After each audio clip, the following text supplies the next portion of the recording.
Okie dokie. Welcome, one and all, to yet another episode of WIC TV. Cross ideological space where we come together to talk about issues both political and cultural, from the silly to the serious. And gang, have we got a show for you tonight?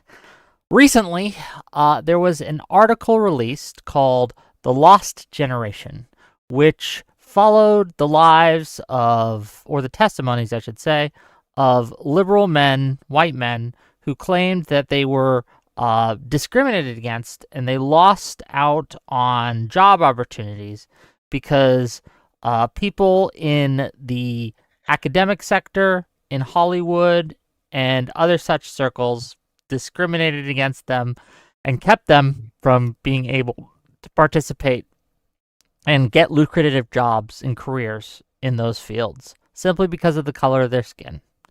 Tonight's discussion is going to be on whether or not DEI creates a situation that causes white men to be oppressed or discriminated against. And if so, is that a good thing, a bad thing, or what? We got some great guests to talk about it. We got one more coming. Hopefully he'll be here soon. Lactoid should be joining us, I hope, shortly. But it is 6 o'clock, and I did want to get started on time, so here we are. I'm going to pass the mic first to Gibbs, and then we're just kind of go around, tell people who you are, what you do, and your opening thoughts on the subject. Go ahead, Gibbs.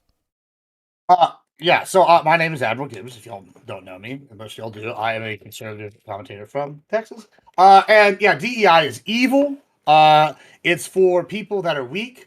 I've got a lot of experience with DEI. I'm not a liberal, but in this case, I remember when I was at A&M back in the early 2009, one of the things we had to do was a DEI program, and I got in because I'm Hispanic, and they basically taught the most coddling pussy shit I've ever heard. It's white men are evil. They've been doing all this. When white men make up 8% of the world's population now, at some point they're the minority, and it's just, we can't do nothing. And I have to say, really, nobody wonders who built the pyramids in Mexico, even though the biggest pyramid in the world is in Mexico. But everybody wonders who built them in Egypt because people just bitch a lot. And I think that's what's happening here. People just want to bitch. And that's really all that comes down to is bitching. And it's oppressive towards white men, and it's racism in all forms.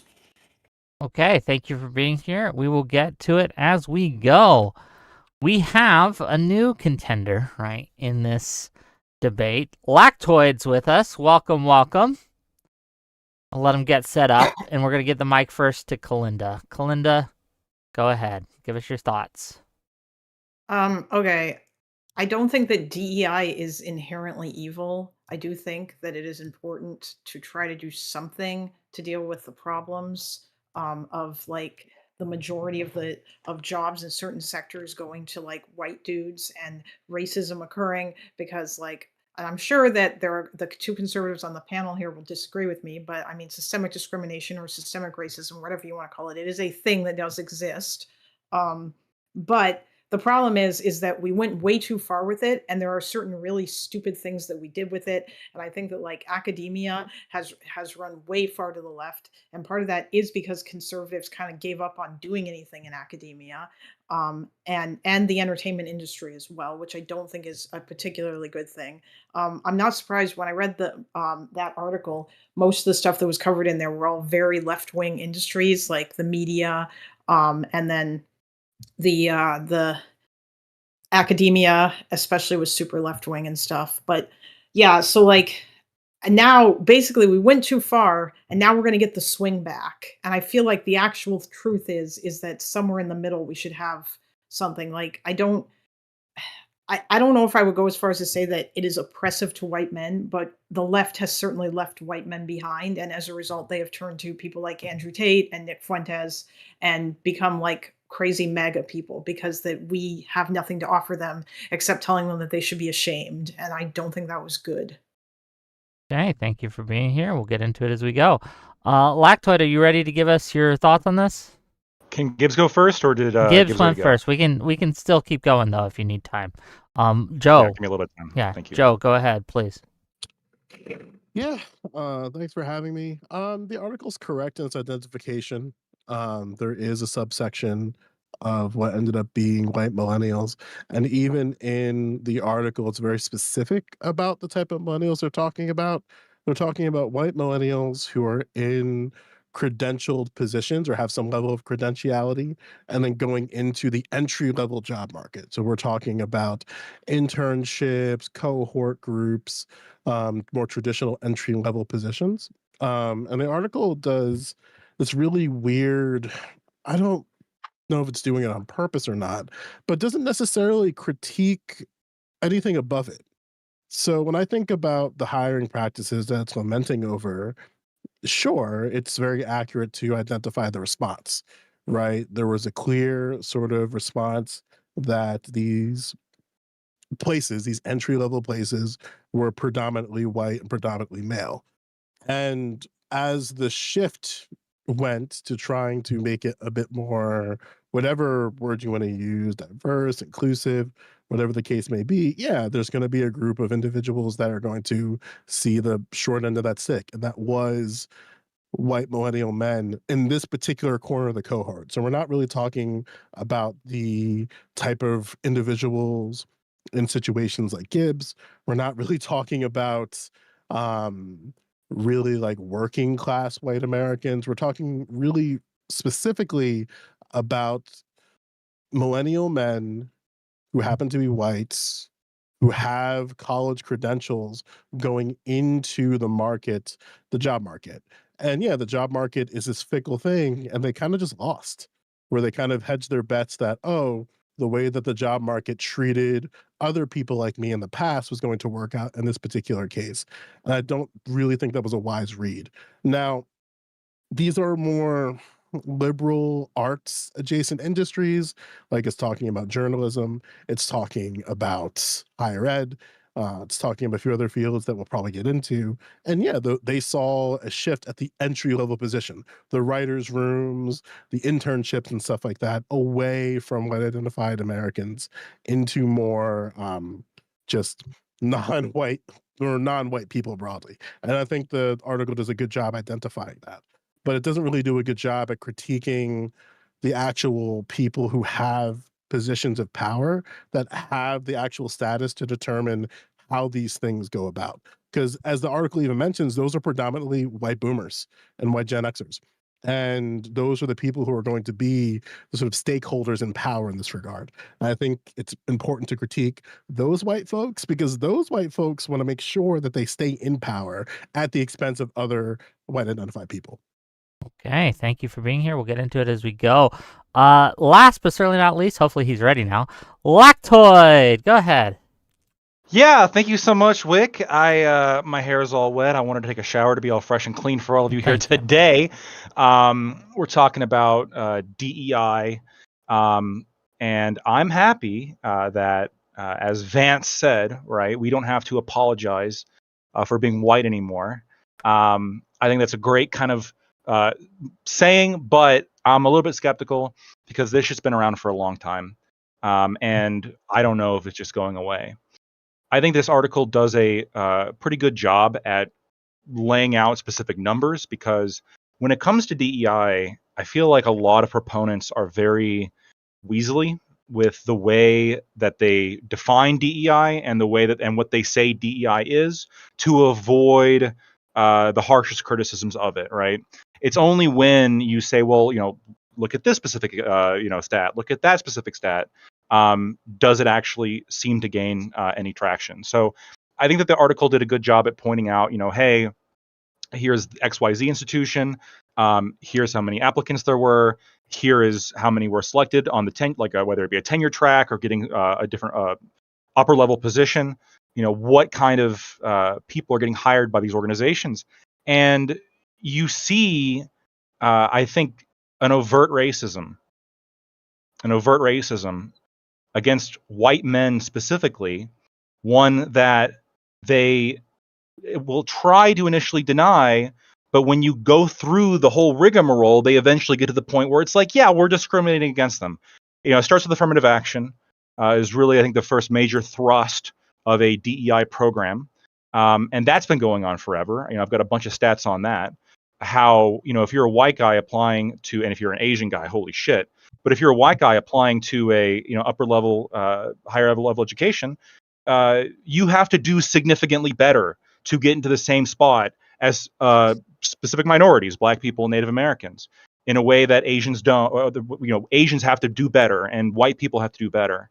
When it comes to journalism, this whole article, I read the whole thing. I thought it was, again, very well done, pointing out how so much of this is old white men pulling the ladder up behind them and just allowing overt, stated, they're not hiding this, stated discrimination to happen against young white men.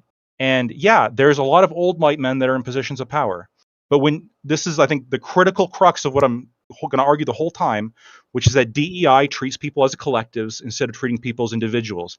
It's okay to discriminate against the young white man, in their opinion, because, hey, there's enough old white men. But what they fail to account for is that I am not an old white man. And those applicants are not old white men, and they are people, and they are being discriminated against.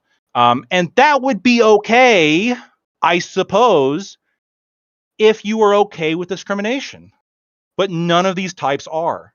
They're only okay with it one way, which I think is the problem. Okay, well, thank you all for being here. We're going to get into it. The first question I have for the panel, and maybe we can use this as kind of like a launch point, and then we can go into all the other things. Who is more oppressed in America in the year of our Lord 2025? White men or Black people? What do you think? Go ahead. That depends very much on what metric you are using. Very, very much, especially if we're talking about right now. I actually wanted to ask Lactoid a question, but you asked, so I mean, I guess I'll wait.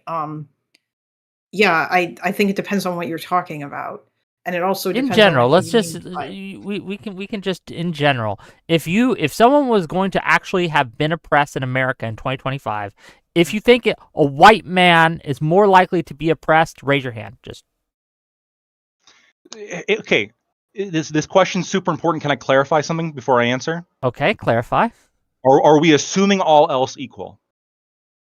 Yes. Yeah, that's the important part. Then yes, then white men are the most oppressed.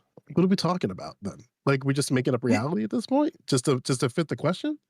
Like, Yeah, I don't think No. that. No, Yeah, I don't think that hold on. works. Black people have to deal with a whole bunch of other shit that's not Yeah. necessarily about hiring.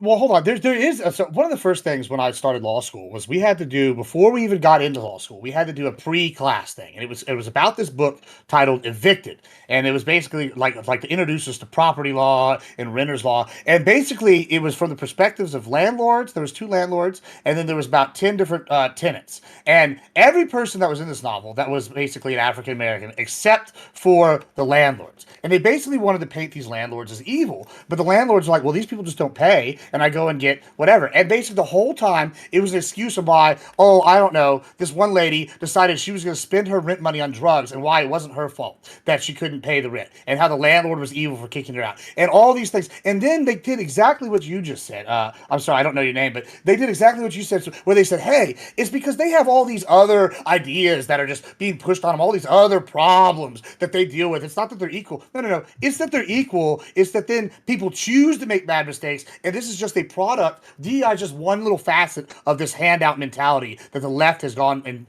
full swing with, and they just want to give it away at the expense of white men. That's what they want now.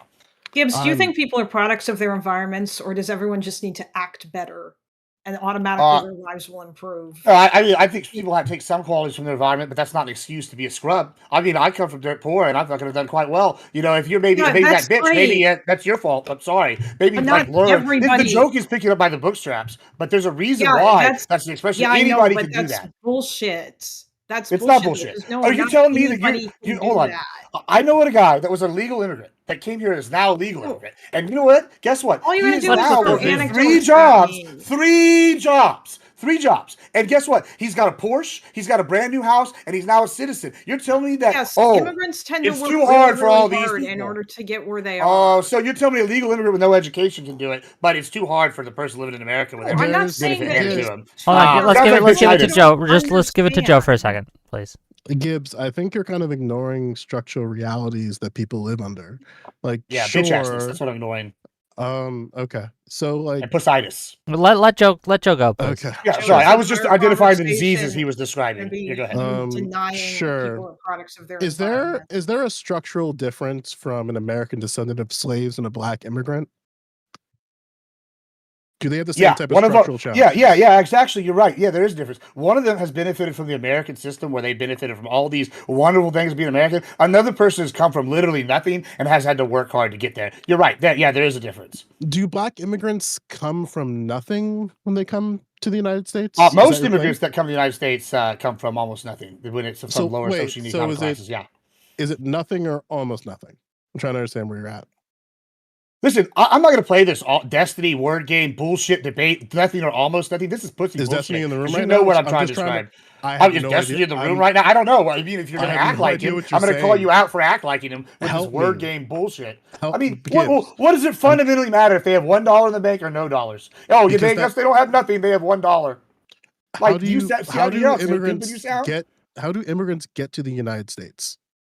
Oh well, some of them walk. Especially the ones from Africa. Some of them swim. Since we're Some of them talking take about a black boat. Really? immigrants, so we're talking about black Some of them immigrants. How do they get to the Oh, country? black immigrant. Okay. Oh, well, I would Yes. So assume how they do they take a get to the plane or a country? boat. They take a Okay. plane or a boat. So that plane costs money. Getting Okay. a place Does it? to live when they get into America costs money. Oh yeah. Mhm. Getting the means to even go about navigating wherever they end up costs money. So they're not Ah. necessarily coming from nothing, correct? Oh. So if you're a refugee running from whoever and you're an immigrant here, you don't come from nothing. Your house is burned We're not down. Your talking family's about been. refugees right Oh, now, well, it's just dude. convenient that one of the largest groups of African American immigrants, which is refugees, is just being ignored in this scenario. Like, No. what about Refugees Vietnam? come I'm, in What help when about they come Vietnamese through you were here immigrants? When did they speaking. come here anyway. in flux? Did they If come you here in flux after the Vietnam War? Whenever it felt, yeah, they came from nothing, and they do fine. So what's your excuse? Like that's really But what's going on here. the thing that I'm kind of like, look, you don't have to do the aggro thing. Like, I'm just chilling. I mean, I don't You don't have have to. I'm to just angry that you're sitting here already being slimy and lying about it. Like that's what I'm angry lying about. about. I never made a. Did I You make already, you a? already, you Did I already did make the a bullshit thing. claims Is it one way or nothing or another? almost nothing? Yeah, you did. You already Yeah, went to the because thing. Is it that's nothing or like if you're gonna be bad faith, at least be upfront about it. nothing and almost nothing is a significant difference Oh when we're yeah, it's talking just yeah. about What I got a penny in my going. bank account. I don't have nothing. Is that what's the significant What difference? you gotta let Joe finish a sentence, Yeah, this is please. never. No, I wanted to Yeah, answer that question. I have a penny in my bank account. Now I have Tell you almost what, nothing. What's for the every sentence what's the he's allowed to significant difference? finish, I'll make him answer a question. Okay. Okay, fine. I'm So not far, gonna he has to until answer answers that 0 question. Hold on. Well, questions. you I said just he want to make wants sure well, that you that's know. fine. Hold I'm on, just gonna keep hold on, interrupting Gibbs. until he I answers just the want to make question. sure that you I know. wanna know So what the far, difference the is, count too. is Well, he you has have to to answer answer the 0 Hold on. questions He asked me because he that hasn't question, finished Nick. his And hold on. single He sentence. asked me that question. Well, that's because he asked me a question and I answered it, and he hasn't responded to my question back. What's the difference between if I have 1 penny in my bank account and $0? Don't run from that question. What's the fundamental difference in my day-to-day life if I have a penny in my bank account and 0? if And someone don't has, lie. can I answer? Is it okay? Am I Yeah, am I I'll am I wait. lagging? Okay. Jesus. It's functionally 0 on both ends. $0 I'll in the rest my bank case. account and a penny in the bank account is functionally 0. He's not talking about those kinds of people, though, Gibbs. That's He's not literally what he going. just That's did. That's such a literally what he just did. no. I If can when he I'm said trying to what's the difference understand why between nothing and almost nothing, yeah, I'm trying to understand straightforward. why you're responding this way. It's not we can move on from this, but if this is how you're going to interact, it's going to be a long night. Oh, it's gonna be a long night. Jesus Christ. Okay. Could I Hold clarify on. something that was said before? Sure, What I Mike. meant Go by for it. Go ahead. Sure, what I meant by all else equal, and I think this is the thing that this article complains about, and really, I guess, what I complain about, which is when you look at these opportunities, the question is, are you giving them to people who are individuals who are poorer, or are you giving them to individuals who happen to look like people who are poorer? That's the question. So Because I actually do I think that whiteness is oppressed? I do. It is true that black people have higher total rates of poverty, and if you were to define poverty as oppression, then you could maybe answer the question a different way. So I'm being ultra charitable when I'm saying, like, it depends on what you mean here. But Sure. it is absolutely true that I think the worst spot to be in is a poor white man, where not only do you suffer from the sort of the systemic inequalities or whatever that come from poverty, but you don't get the disproportionate scholarships, grants, and if you're trying to get into journalism or college, these fields that you would get if you were black. But The black like, people don't necessarily like the really poor black people that you're talking about though don't necessarily get those scholarships either. I mean, I would imagine because Poor they would black have to people- actually Because they're not going to go- college, yeah. not to Yeah. cut you off there midway. Calcade? Kalinda. Kalinda. Sorry. Poor black people live with poor white people, and poor white people live with poor black people. America's not completely stratified where you only see pockets of poor white people and their existences are so drastically different from their other cohorts. So I'm trying to understand like what you mean exactly. What I mean is that if you're so I feel like the point you just made sort of cuts against you, because if you're saying, yes, they're part of the same communities and they're living in the same circumstances, then They're in why the are same you basing, class. sure, So then why are does you race basing all matter? these, then why are you, right, why does race matter? Why is it that when you apply to college as a black man, it's easier for you to get in? Why not base it off of poverty, where you're in the same place, same class, like you just said? Yeah, it should be based on other metrics. Okay, but this article, I think, is complaining. I'm against Fair enough. diversity when it comes to these sort of like immutable characteristics and just because somebody is black, therefore they're special. You're not special because you're white. I'm not special because I'm black. And if we make that the baseline, we can engage with things a little bit differently. Are there structural disadvantages that black Americans face in the United States? Absolutely. That was what I was trying to go with when I was talking to Gibbs. But it seems like he doesn't agree with the idea of structural disadvantages. But I guess don't agree supports with that the idea. article. It's ridiculous. So there were not structural advantages given to non-white people. It's okay, Gibbs. We know you don't live in reality. I mean, you are a conservative. No, after all, I mean, and you serious, support like- Trump. Like, we don't have to. I mean, I don't live in reality. I don't really live in reality when Trump's our president, you know, No, and we he's don't got gotta- over half the population voting for him, and the Democrats have the lowest percentage of like approval in years. You're right. I don't You live in check that reality. approval No, it's rating you. lately, Can buddy? I ask? No, I just want to ask Joe. real quick, Joe, like- Joe, can I Don't ask you a get too question? triggered. Let I Joe finish wanna- his point. Let Joe finish his Sure. point, I'm then not he triggered can. at all. No, go for Lactoid. I'll pick. Okay, maybe you can use this as a Sorry. segue. I just want to ask you, when you're talking about like systemic advantages or systemic disadvantages, a black applicant to Harvard breaking into the top 50th percentile of academic percentile of all the applicants, the top 50% has a 22% chance of getting in. Sure. If you're a white applicant and you're in the top 10%, you only have a 15% chance of getting in. Yeah, Is that a that's- systemic advantage for black people? Yes. Okay. Like when we're talking about the when we're talking about the application practices of certain Ivy League institutions, it's absolutely obvious that black Americans had a potential advantage, but black Americans were not really going to Harvard like that. So Harvard kind of shot themselves, and other institutions kind of shot themselves in the foot. Like if you were to look at the sort of individuals that are applying to Harvard University, you're not going to see the sort of very diverse cohort of black Americans from different economic backgrounds, different class backgrounds, different sort of social rigors and cultural rigors. It's probably going to be quite similar to individuals who are just applying to Harvard University. You still need a level of credentiality. So they shot themselves in the foot there, where it's like, okay, if you need to accept X amount of people and you only net like a couple thousand per year, you're kind of stuck in this endless cycle, which is why like if it was like a different conversation, right? Like if we were to look at Harvard's application processes and it showed that, oh, they're tapping themselves in all areas that black people exist in, inviting them to apply, giving them opportunities to apply, whether it be rapid, I don't know if you had this, but like rapid recruitment, where basically schools go in and say, hey, if you apply, we'll give you a exception or rejection on the spot. Like if they were doing different types of like actual admissions to like all different groups of people and can demonstrate that with all their cohorts, then yeah, we can say it's like a clear advantage for black people. But most black people aren't applying to Harvard. They're looking at other schools, especially when it comes to like Ivies, you know? I understand They're usually that. going but- to historical black colleges, right?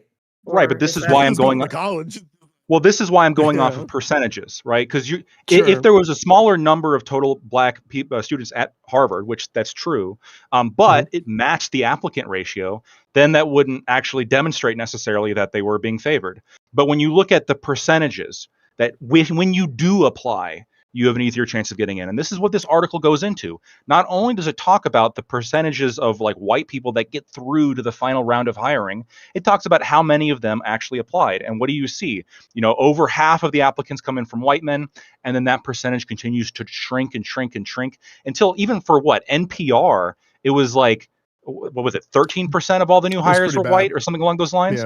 Yeah, and that was the government until just recently. Yeah, and these are, just to be clear, these are, and like I mentioned at the top, like these are entry level foot in the door positions, and these are already hostile. When I say hostile, just like kind of volatile. You're not really staying there for long periods of time. I think the retention rate is anywhere from 1 to 5 years, which is pretty standard for those positions. So, but in a lot of ways, which I understand why people empathize with that, is that like it's a drastic shift between what was before. And these institutions just kind of didn't care. They were just like, we're not going to. Sure. Hold on. You just said that. You just said, I was just told I don't live in reality. Okay. And then you told us earlier in your opening, your direct words were, oh, the job market just changed and these people just went in there with false expectations. This is not that. This is what we call a casino, right? Where you go in and you know you're going to lose and you gamble, right? Except instead of a casino where you go and do this willingly, this is something where, oh, I've got my career. I've been told my whole life, go to college, get my degree, and you'll have these jobs, which is what you said, sure. But then somebody comes in and goes, hey, we're going to rig the system now that you put in this your whole life, spent all this money, got these loans, all these things. We didn't give you the other advantages we gave black people and all these other people with affirmative action. So you already worked doubly as hard as they did. And then now that you're here, you're going to get fucked. And now that's the problem, is they're purposely getting people to go into a system and then they're fucking them on the out. That's the real problem. And y'all are going, oh, skill issue. No, the skill issue is that y'all sitting here saying we need DEI in the first place instead of saying everybody should just be equal. Stop being a pussy. If you're poor and you make it, you make it. If you don't, you don't. Get good scrub. That's really how simple it is. Why are you saying it doesn't actually work? It does work. I can give you multiple examples. It does because work. In America, for years, if you go look at studies, I don't know if they're still accurate, but they were up until the 90s. The majority of black people make in 2000. People were able to move up by 2 social statuses. Generally, it's now the American dream isn't going from poverty to being a billionaire. The American dream is coming here going from like low class to like, I don't know, upper middle class or middle class. That's the American dream, is moving from one social strata to the next. And when y'all sit here and go, that's not happening, you're just lying. That's the facts. We know that happens. And that's the problem now, is that it's not happening anymore due to DEI. I want to give it to Kalinda. Kalinda, you have the mic. Go ahead. Okay, you know what? I'm just going to talk on Lactoid. I want to ask you a question because it seems like out of the two of you, you want to actually have a more productive conversation instead of just I'm just curious. Damn, Gibbs. Do you recognize? Yeah, I'm the one who doesn't believe in reality. Let Kalinda ask her question. Hold on. I'm the one who doesn't believe in reality. Jesus, you don't get to attack me and then me say nothing. Kalinda can't finish a sentence either. Give her a chance to finish a sentence. I'm sorry. Get fucked. Listen here. Listen, I'm not going to be told I don't believe in reality when someone's going to sit here and say, oh, he's just denying facts and doesn't want to have productive conversation. Maybe you want to come back to reality. We can have productive conversation about your actual racism and your white guilt. Why do you hate white people? Let's ask that. Kalinda, go ahead. I never said I hate white people. No, come be in reality. If we're going to talk about reality, admit you just hate white people. That's what you should. Kalinda, ignore him and ask Lactoid the question you want to ask Lactoid. Go ahead. I think you need to answer the question first, Kalinda. Are you? No, it's not do you. It's clearly she does. So why do you hate white people, and why do you have so much white guilt? No, I don't. See? No, Gibbs, it's clear that you hate come back black to reality. people No, so come back to reality. The reason why come back to reality and admit it. Well, is because they're all lazy. Hey, we have black Listen, I friends, said okay? anybody's lazy. I have lots of black friends. What's the point? Yeah, I don't give a shit. I have lots of friends of all races, and they're not lazy. Guess what? They make lots of fucking money, and a lot of them come Oh, from you know dirt what? poor. That's great. I love your Yeah. anecdotes, buddy. They Oh, I totally mean, anecdotes are like, reality. yes. That's the facts. You can say anecdotes, but if I can go five people to prove my Yes, shit, that's data real. Can you data fucking means the only thing you? nothing as Oh long yeah, as just you've you know got what? Data means anecdote. nothing. That's why all those polls said Trump was going to lose, and he won. Get good, scrub. I told you I'm Stream sorry, Riff would not have been a good pick. Lactoid. Kalinda, Yeah, I'm you sure had a that question for that Lactoid. Ask a question to polls are the Lactoid. I'm same. sure that. But they're not. Polls are not the same. Today, It's Junior. like data, like the fact that black people in America Kalinda, you're getting their distracted. median You had a income is question like, for Lactoid. yeah, don't you're let right. Gibbs. Don't Okay, let Gibbs do this. Don't fall into his trap. Lactoid, I'm just curious. Do you understand, or like, do you I guess, do you accept the reason why like affirmative action was a thing in the first place, even if you thought it was like a shitty way to go about the way that they did it, or like the goal that it was trying to achieve? Which, by the way, I do think that it was kind of like not a great way to handle that, but I don't know what else. Yeah, but what was the reason why they did affirmative action back in like the 60s? So whenever that there started? was the real reason, and then there was the reason they had to tell the Supreme Court. The real reason was this sort of idea of equity, right? This sort of well, in America, there's been systemic racism for XYZ years, slavery, Jim Crow, redlining, and then you go into all of that and you say, because of all of this, black people are now disadvantaged, so we have to give them a leg up. We've got to give them an advantage when it comes to getting into college. That was the stated goal. And I think I put that pretty charitably. That was the real goal. And I think I put that pretty charitably. The problem with this, though, is it does the thing that I accused the proponents of DEI of doing at the very beginning, which is it's treating people as part of a insular demographic as opposed to individuals. Okay. It assigns a level of guilt, I think, to the white kid who misses out, because there is a set number of seats. When cities are handing out grants, there's a set number of dollars, and there are people who Yes. do not get a fair shake. And this, the writer of this article included, doesn't get a fair shake because of the sins that he never did. Okay, no, I agree with that. I don't think it's good, like, to blame white people for shit their ancestors did. I am not on board with that crap. I'm not on board with like white guilt. I think it's possible for You a just want them to country. suffer, though.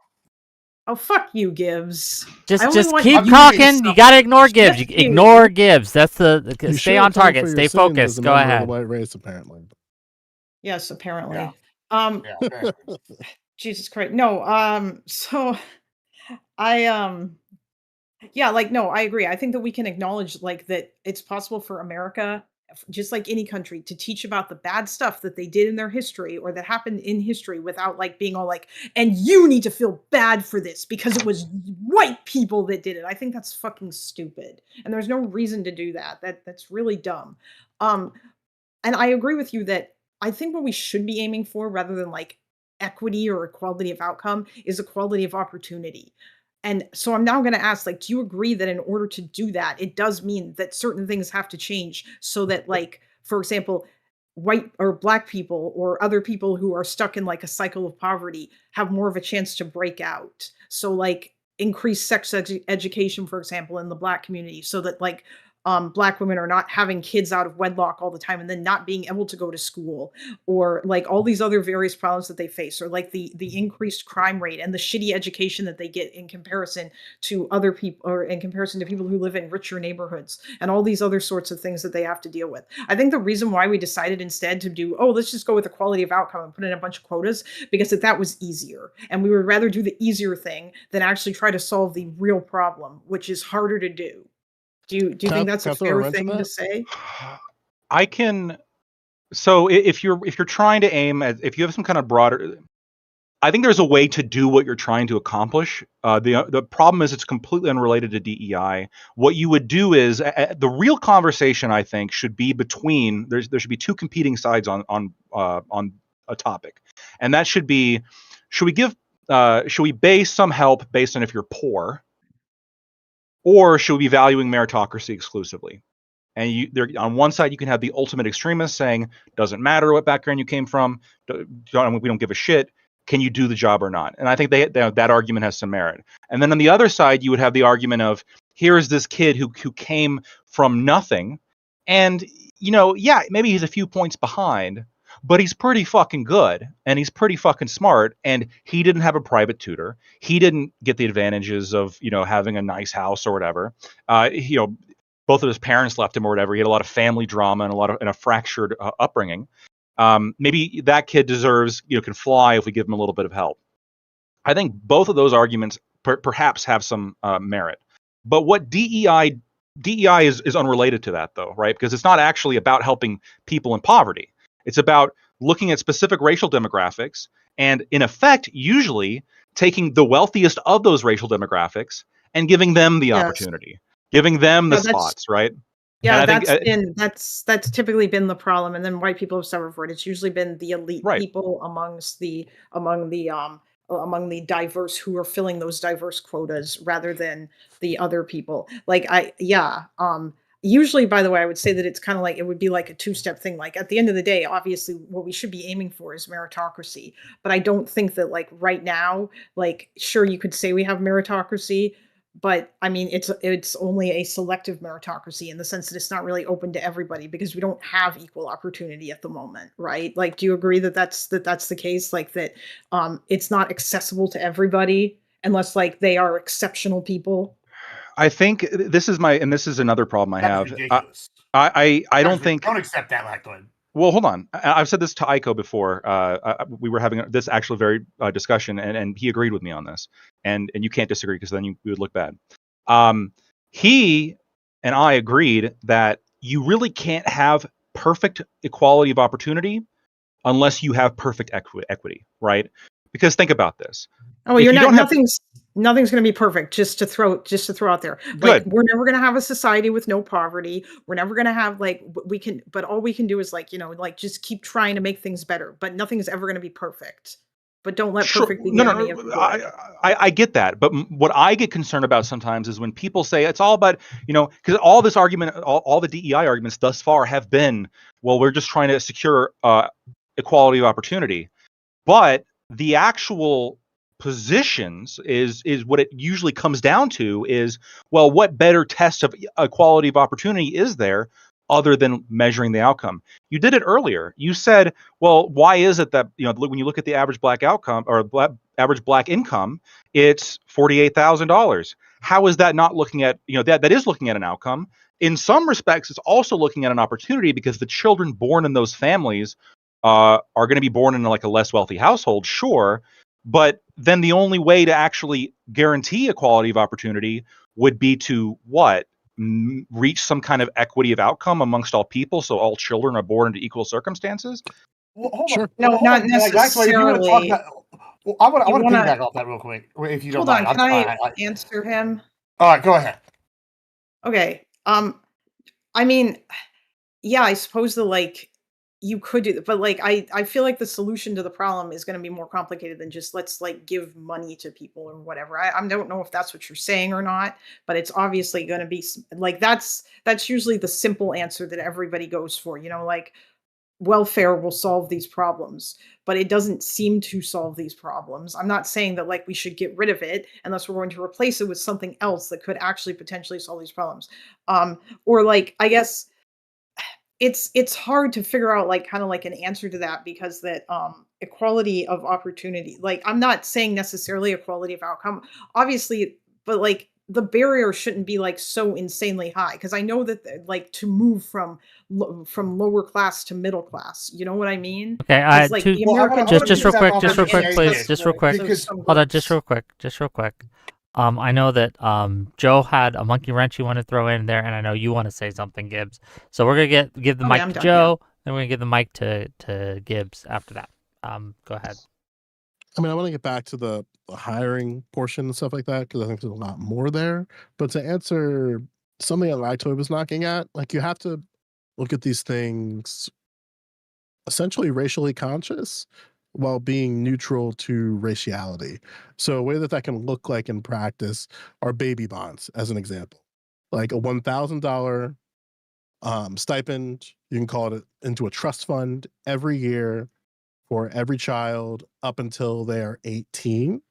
and you measure $1,000 as the maximum amount to someone in the most amount of, like, whatever's the highest amount of poverty, and then that trickles off to a particular point. But let's say to a max, just in this hypothetical, like if you are making over $100,000 a year as a family, or whatever it is, it can be considered like upper class, depending on the state, then you'll get like, say, $50, right? I think that's an example of where you can approach the racial component, the fact that, yes, different groups are going to have structural limitations financially, while not giving into certain opportunities that might exist for families to potentially game the system just for the sake of their child.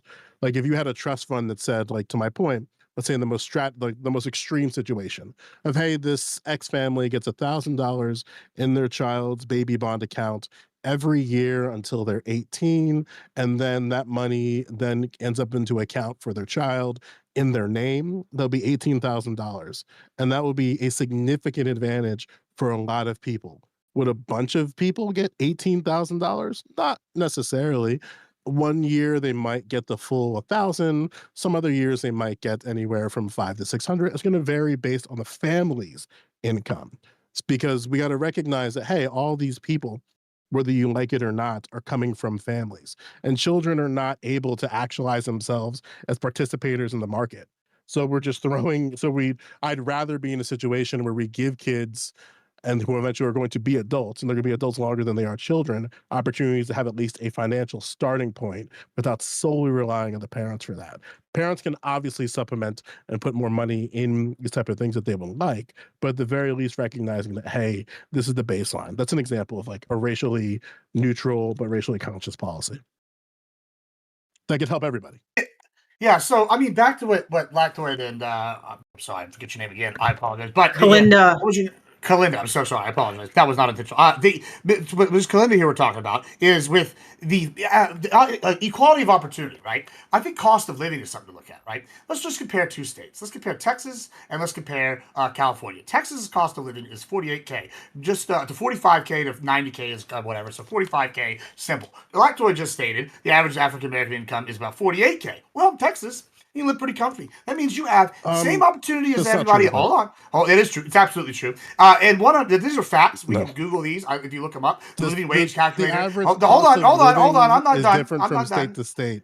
It is. Thank you. You know Thank this, you. I appreciate it. I'm so glad that you brought that up. And- It and didn't let me money finish my doesn't point. transfer Hold on. Can I one to finish one my from point? state I'd like to to finish state. my point. I'd like to finish my point. I literally just said, if you had been listening, that we're going to compare two states. Thank you. I appreciate that for stating what I just stated in my few seconds ago. Texas and so and next state we're going to look at is California. It's just 57K is the low income. Well, we also know in big cities you have to have higher income because things are more expensive. So you can compare Houston and you can compare where it's 52K, and you can compare Los Angeles where it's almost 100K. Now, what's going to be more opportunity if you live in a state where someone has less handouts and less money spent on tax dollars, and it's just way harder to live there, like California, or somewhere where, hey, I can make the median income and get 48K, because guess what? 50K is the median income in Texas. You live pretty good in Texas. Boom. Oh, hey, hell yeah, boom. So guess what? It's clear to me that this overregulation and this white guilt where we're doing these DEI programs and these welfare programs, it's just a trap by the Democrats to increase people to sit here and live off the government and live off the backs of Americans. I apologize, Gibbs. It's evil. It's evil. I'm not following you here. What does I know. just real quick, just let me Please. get my question out. What does I'm genuinely asking here. What's the difference between the wages or the medium income in Texas and California have to do with DEI? Well, exactly. That's what Thank I'm you. trying to explain here. Is so they were. It just doesn't. talking He about just how- wants to rant No, about no, how much he hates no, Democrats.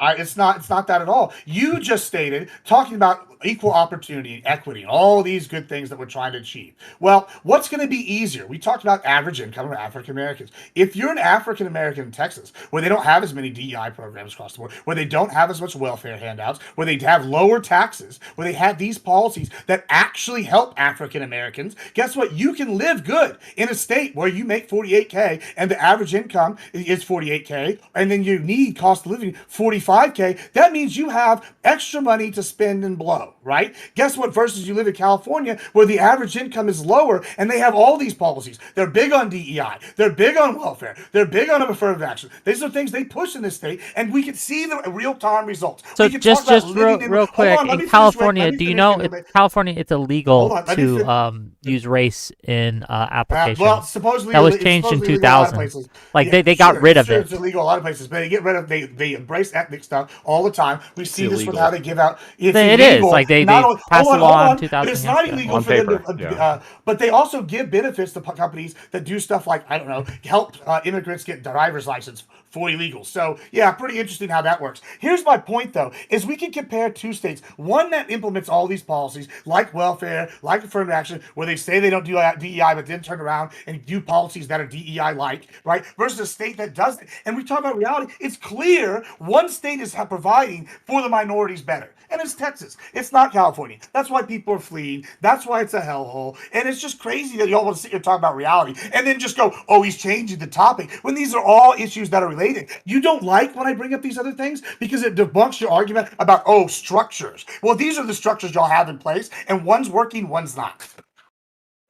Okay, first of all, it depends on I have a question. different parts of Texas.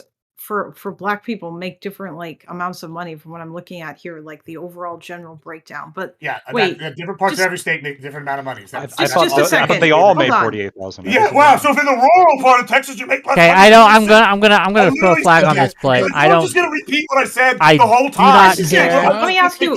Shut up. Joe did that in my right just now. Okay, You I'm just throwing a did flag that. on the play shut for the both fuck of you. up. Let Both me of ask you. a Both of question. you. I mean, just Both of you. repeat me. Both Just of you. repeat All me of you. again. That's All of all. you. No, I want to ask you something. All of you. All of you. Jesus, All of you. Calm down. All of you. All of you. Okay. I'm I mean, throwing I a just flag on the repeated what play. you said. I don't think that the disparities in median income. That's not what we're here to talk about today. We're here to talk about. But it is, Wick. It is, Wick. That's part of it, right? Because this is what they keep coming back to. They keep saying it's the structures. They keep saying it's the opportunity. If you come from a state where I make 48K and I'm the poverty or I'm the average, and the state's average like cost of living is 45K, do you think you have more opportunity in that state due to the structure of that state, or do you think you have less opportunity but compared to California, where if you make 48K, you live below the cost of living and have less opportunity? I don't think Which that one do you either have more one of opportunity? those affects you're my not ability using- to So is that get a structure or not? job Is in that structure or not, journalism, Wick? to get a job in Hollywood, or to get a job or to get a Yeah. position in higher academia. I Wait, don't wait, think you don't none think of that that matters? has I don't It think that absolutely matters. Wick. Okay, so then you want to take off the argument from their side about structures all across the board, because I'm arguing exactly what they're talking about, and you're sitting here saying you don't think it. I know you're moderating, so if we're gonna just debunk structural arguments across the board and they can't make them, then fine. But if you're arguing to say that, Okay, then you have to accept my argument as well. you have to connect how the Give- structure Well, applies. let me Oh, yeah, back, let me Can back I- up. Let me But back up Gibbs for we're just a gonna, second. hold on. I- We're gonna Because we're gonna give it to Joe, then we're gonna give it to Lactoid. That's what we're Yeah, gonna okay. do. And Right. that's I mean, equal they're in there. Then we're connected. gonna give Just it because to you you. can't I promise. understand how they're connected is I'll not try my my fault. best. I'll try my best to be as simple about this. It seems like Gibbs disagrees with this premise, so it's going to be hard engaging with him on this, but let's just kind of lay down the steps, right? Everybody has different engagement with the institutions in the United States. There were particular things that were structurally existed that kept people out of institutions. For example, Ivy League schools didn't have a lot of Black people not that long ago. Why? Because of segregation. Most Black people, the institutions had to build new institutions just so that Black people could go to them.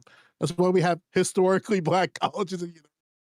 With that being said, when that system of segregation, racial segregation, different types of racial stratification, once that eased up and Black people were allowed to be full participants in America, then you saw that, okay, you don't necessarily need to have Black exclusive universities to make sure Black people get educations. But when you look at that type of structure, if you have family, that have a lineage of engaging with institutions like that, it's possible that they're slightly behind from other individuals who didn't have to deal with that. Does that necessarily mean that a structural barrier within a family lagged significantly from generation to generation? Not necessarily, but it's definitely a factor in someone's particular social, cultural, and economic history. Like if you were Black in America, you were barred from the housing market up until about the 1940s and 50s.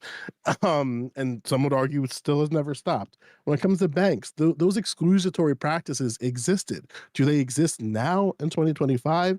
No. Does your family, possibly if you're a Black American in the United States, have a lineage of that structural imbalance? Possibly. That doesn't mean that every single Black person faced those limitations. By and large, if you were an American descendant of slaves, it's very likely you did. Stuff like that.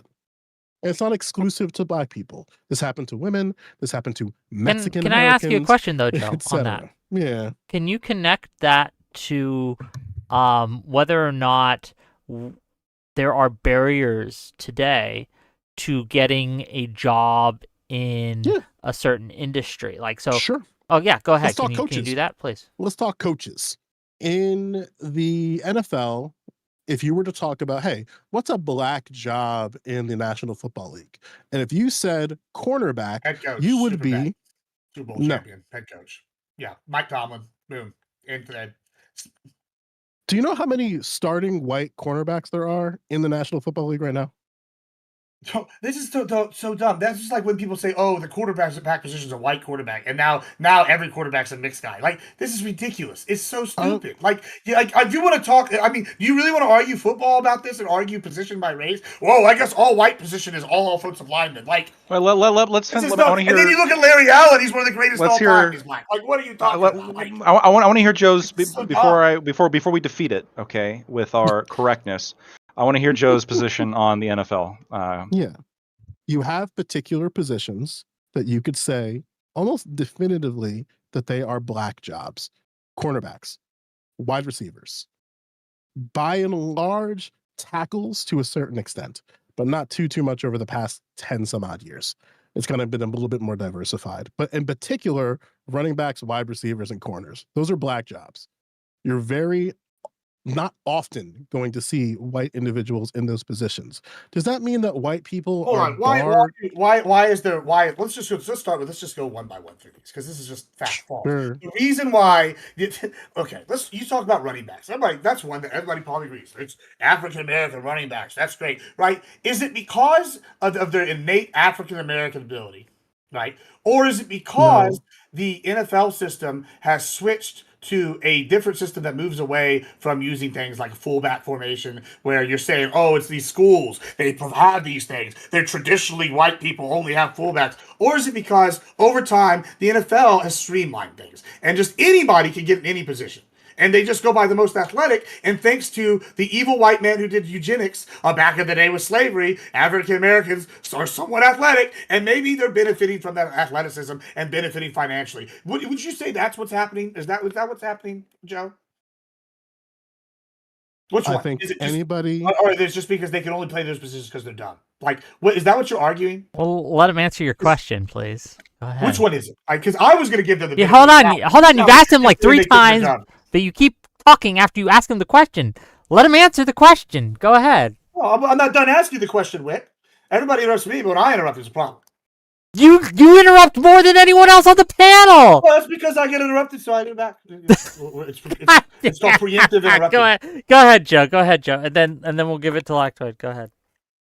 Coaches, athletic trainers, school administrators, high school principals, and the like position Black students into those positions and shy them away Right. Why is it? from other positions. Why? I Because don't they're have an athletic, answer or is it for because you. they're dumb? You tell the answer. Well, you played sports, clearly. You know, right? Why is this a binary? Well, because it matters. Like- Because my argument is because it's not an inherent African American straightness. Your argument is that it is. I'm saying the most athletic person is going to get those positions, just like Wes Welker played wide receiver, even though he wasn't black. Just like Steve McNair played quarterback, even though he wasn't white. Just like Mike Tomlin, he won the Super Bowl. He was black. It wasn't because he was in a white position as a head coach. No, but what you're saying is, it's because the NFL streamlined these positions, and they're only there either because they're so simple that old black people are, even though they're athletic, they can run it, so they're dumb, so they play dumb people positions, or it's because they're just so athletic. So which is it, Joe? He hasn't made an actual. Hold on, he hasn't been able to actually make an argument yet because you keep interrupting him. No, he just made the argument, and I asked the question. No, what? You're taking it to a conclusion that's so. Well, I'm taking it to the conclusion that it should be taken to, because that's what you're just afraid to say what you want to say. Say your facts. You're saying they're either too dumb to make it or they're athletic. Which is it? No, that's not what I would say. So then why do they play those positions? You said I don't know. Then why'd you even bring it up? I think to something that you're kind of trying to knock at, but I don't even think. No, why'd you bring it up then? If it's not well, Joe, you just said this. You said it's da-da-da-da-da, and then when I brought that up, you said I don't know. So then why did you bring up why they play those specific positions? I need him to be server muted, or I won't be able to land this plane. I'm sorry. I want to know specific. Go ahead. I won't be able to land this plane if you keep interrupting me. Go ahead. Okay. So when you have all of these people in positions of power moving a cohort of individuals to these positions, you're going to lead to outcomes. That outcome is, as you finally make it to the NFL, that is now a black job. Being a cornerback is a black job. Being a wide receiver is a black job. Being a running back is a black job. But why isn't a quarterback a black job? It's possible because, and there's so many examples with this, so many examples of athletic individuals who also have quarterback talent being moved away from the quarterback position to play wide receiver, running back, cornerback. So many examples of this. We don't even need to go down that route unless we really want to talk about ball knowledge like that. Okay, sure. Okay, are we ready to unleash the beast? You good? Did you land your plane, Joe? No, I didn't. Well, I mean, go ahead, land it. No one's stopping you. I'm trying so hard. Trying so hard. He's server muted. I don't know what else to do for you. Why can I hear him? What the? I don't know why you can hear him. I can hear him. I don't think you server muted him. You just muted him for yourself. Oh, oops. Oh my god. How do I? I thought I server muted him for all of you. Damn. And now we know why. Now we know why Dictator 13. Now we know why Dictator 13 is Dictator 13. All praise be admin Dictator. Okay, I didn't know the difference. There you go. You did it. Okay. Yeah, you got to pick the server mute option. Sorry, of, my bad. Regular mute. Okay, sorry. I was like, why is he keep stuttering? I don't know. I can't believe that. God damn it. Okay. So like I meant, I'm so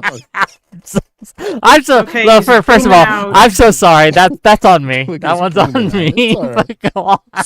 So anyway, you have basically all these different people in positions of power pushing players into particular positions, which leads to that conclusion.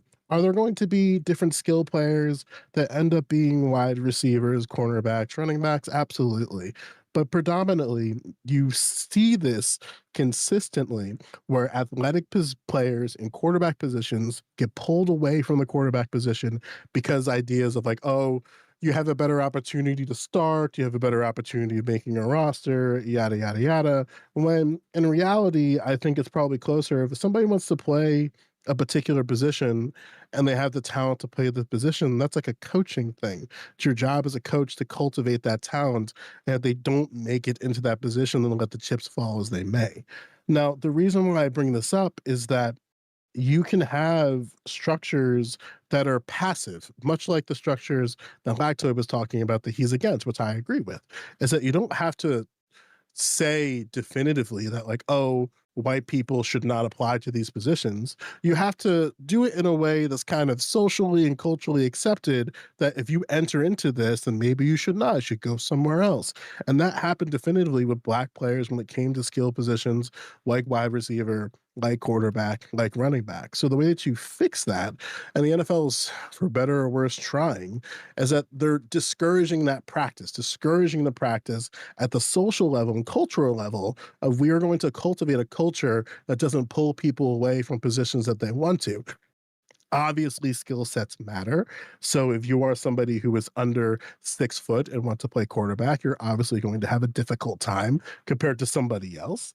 So there are still sort of realities to the position, but by and large, there are numerous examples of players getting discouraged away from quarterback to playing other particular positions. And I say that like, one of the things that I think you have to do if you're trying to go against DEI is you're going to have to change the culture of how we include people in particular places like the workforce. Are you ready? Or Yes. Okay, now. Okay, Gibbs, you're back.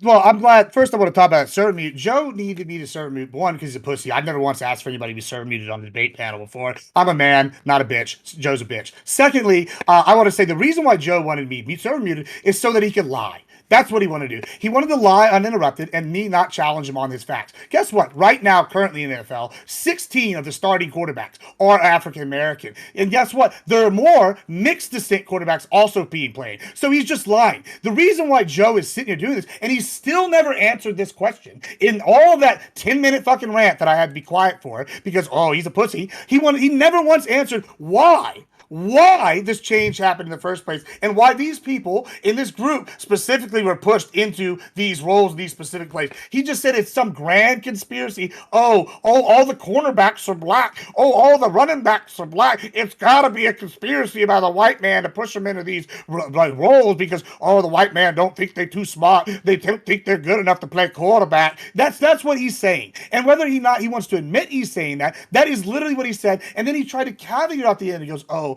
well, some athletic talents are a thing. Well, guess what? That's how it's always been in college football.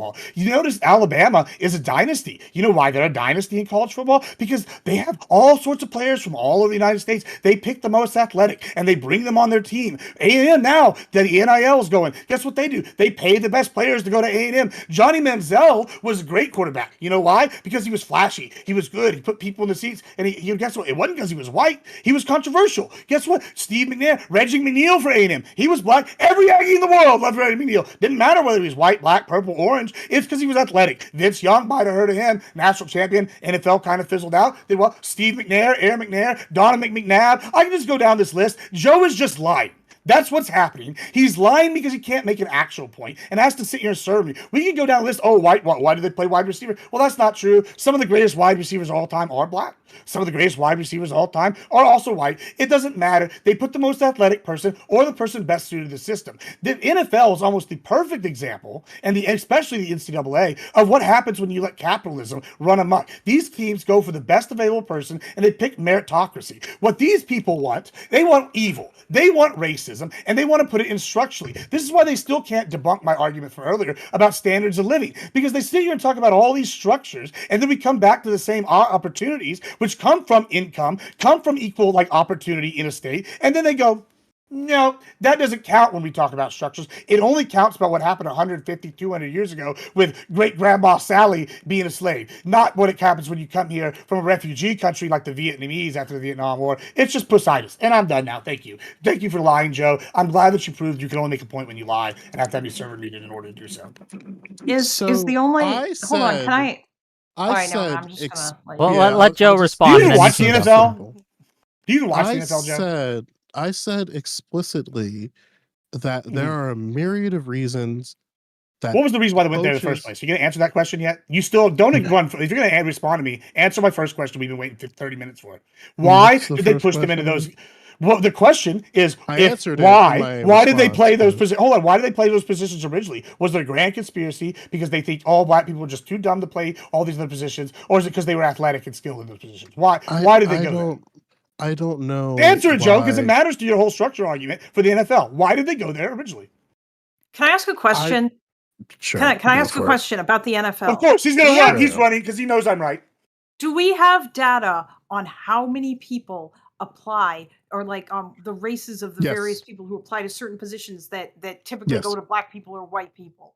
And how many of Not those people are black versus how many of them are white? so. And like, is it like, are they just choosing the black guy because black guys typically occupy this particular role? I don't know anything about Yeah. the the NFL. Would Joe be in favor of DEI for NBA?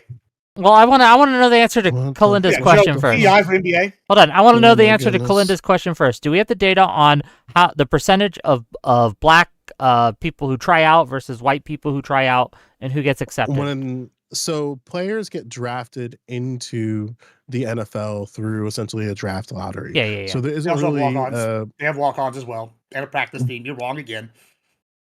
I wish I could just finish a thought, Gibbs. I mean, I wish you would just stop lying. I wish you would stop lying. Gibbs. Shut up.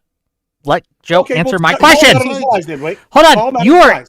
You are stopping him from answering my question. He lied. And that's He literally annoying. lied right now, and you didn't even answer. You didn't even call him out on it. He just said, "Oh, the only way." He is said this way." essentially Okay. they get through the draft, and that's just true. Essentially. Yeah. Okay. Yeah. Okay. Essentially. Okay. Yes. Is that the only way they get in there? No, Of of course not. That's what the Yeah. word Okay. essentially means. Are there more people? Hold on. Oh, hold on. That's not Gibbs. Hold on. Gibbs. Nick, It is. Hold you're on. wrong. Stop. You're No, this lying. is a different thing now. We're doing a different topic.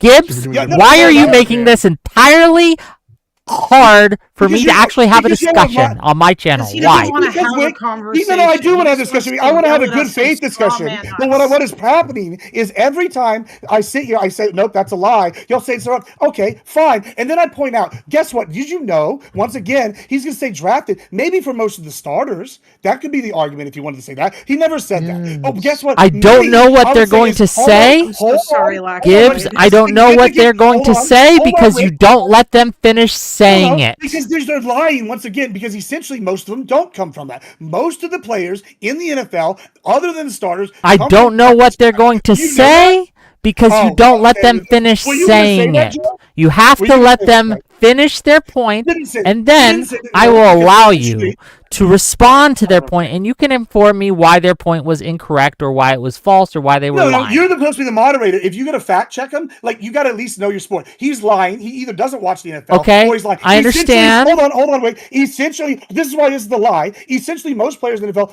don't come from just the draft. That's not true. That's not a true statement. Most players in the NFL come from practice squads. They're on practice squads. You can That's why wait you for need, him like, to Joe make that Flacco. point, and then you can correct him Well, it's because not a you're point, right. though. It's I not a don't know point. sports that well. That's true. I don't have a good grasp on sports. But here's the thing, and this applies to more than just the sports analogy, man. You cannot stop yourself from interrupting them when they're trying to finish their thought. And you even interrupt Lactoid sometimes, and he's on your team. He's just your buddy. Listen, that's fine. Okay. I'll interrupt Lactoid. Lactoid's a good guy. You shouldn't interrupt Lactoid either. You gotta let him finish. I'm cool with it. If someone lies, I'm going to call them out. Sorry, Wick. If you're not going to moderate and call them out for each lie and fact check, then I'm going to do it. So somebody needs to fact check them. My job as a moderator isn't to discern whether or not they're telling the truth or not. Oh, okay. Well, so yeah, That's I guess not I my go back job. to so he can lie on ovation. Yes, I he got can it. lie if he wants. Oh, okay. Well, okay. In that case, we're just going to start lying from now on. I got it. It's Okay, our they job will to point out fact you're check lying, people but you're yeah. wrong. But you don't need to do it by constantly interrupting. You can wait till he's finished, and then you can give your No. answer. And No, explain that's why you ridiculous. lied. Because hold on, no, that's bad. That's bad faith debate. Bad faith debate is letting people just go uninterrupted and lie, because then they can say this whole spiel, and then the chat can go, "Oh, wow, what a great point." Well, I can make any point, right? We can just say Hitler was right about everything if that's the case. If that Because is then what you'll you just want to sit say here on and my make a point. panel, you That's can. ridiculous. You can That's absolutely crazy, say Wick. that. But now, remember, I this wanna is say that. recorded, and people will hear what you say. It's crazy that you're just sitting here and say anybody can lie and just be, it's okay. That's fine. Go ahead. I'm not saying know it's we are liars. okay. I'm saying you have the ability to say your point, and if you want to make a false point, that is your prerogative. False point. But people will respond to that and treat it accordingly. Hold on, Sure, can I try I to guess. build a bridge here? Gibbs, is that you? Do you have a dog in the background? Oh no, Is that's that you? my Lola. Lola's Damn it. doing Lola things. gotta Lola's use mad that I'm Gibbs. mad. Lola is I have two Lola cats, is Lola yeah, is trying to defend me, okay, and she's just Can we not see very can we good at see your cats? Everyone saw my cat. I will get a cat. Okay, go get the cats, and I want to give it to. Or So a let's cat. give it to Lactoid. Maybe Lactoid can re-rail us. Who knows? I'd like to lie uninterrupted for no. So I do want to just get some stuff out. I was We'll get to right that in when we debate Russia, Ukraine later. there was oh, I got nothing but truth there. So there was a couple of topics, subtopics that were addressed, and I wrote some stuff down to address them all. Thank you. I don't really know. I don't. Okay, it was unclear to me what the point of disagreement was on the NFL between you and Gibbs, Joe. But I guess to answer the original question, Can I try while he's gone? well, maybe this might just answer the question, and you can correct me if it doesn't. My belief as to why the NFL, in nearly every position, including coaches, by the way, I didn't know this, but including coaches, black people are disproportionately represented in nearly every position in the NFL, including cornerbacks. And for coaches, they're overrepresented in the NFL. It's now they aren't as overrepresented with coaches as they are with other players, but they are overrepresented within coaches because remember, we're talking 13% of the population, about 19% of all the coaches in the NFL. But I think the NFL is actually kind of a little bit of a good microcosm to explore, like why the meritocracy people kind of have an argument. Okay, white people are dramatically disproportionately underrepresented in the NFL, and the second letter of DEI is equity, which by definition is equality of outcome. This is what distinguishes it from like the 1990s kind of, well, we want more opportunity, kind of the lines that you guys have been giving. These people now, the DEI like focused people, their mentality is different. They want to achieve equity. They want to achieve equality of outcome. In order to do this, what we could do is we can give white players some extra consideration, right? Let's say they have worse stats, worse averages, but hey, right? They're over, I think 53% of players in the NFL are black, which is dramatically disproportionately represented considering once again they're 13% of the population. We got to get 70% of the NFL to be white. So let's give some white players some extra points when they don't make the cut. I think what we're going to see is a lot of justifiable outrage because teams aren't going to want to do this because they're going to lose. Because at the end of the day, now and if they are going to lose, which I would predict happens if you're getting players with worse stats, why doesn't that translate to literally any other field? If getting worse football players would make the game go worse, why wouldn't hiring people for any other position that didn't have better stats, why wouldn't that mean that job get worse? And yeah, maybe when it comes to football, it's a game, right? It's entertainment, even though they get paid millions and millions of dollars. But what if we start talking about, right, one of the things that Charlie Kirk was so maligned over, airline engineers, pilots, doctors, lawyers. Wait, I can tell you there's a lot of DEI in law school. I can tell you that. But do you have stats that show that like hiring someone that like the people in these fields are like incompetent or less qualified or whatever than if they'd hired the white guy? Because it seems like one of the things we've established here is that it's always like the well-educated people who are the well-educated black guys or women or whatever who get into these sorts of jobs who aren't even necessarily representative of like the overall black population, for example. It's just like the exceptions who manage to like make it all the way there, and then they pick them instead of the white guy. But that doesn't mean that person not qualified. No. But it does though. Like for example, how do you know that? Because when you look at the average scores, when you look at the average LSAT scores of applicants that are admitted, when you look at the average ACT scores, when you look at the average GPAs, when you look at all these objective metrics, very much similar to like the NFL stats, it is objectively true that like the people that are the black people getting into these colleges are on average getting significantly lower scores than their white or Asian counterpoints.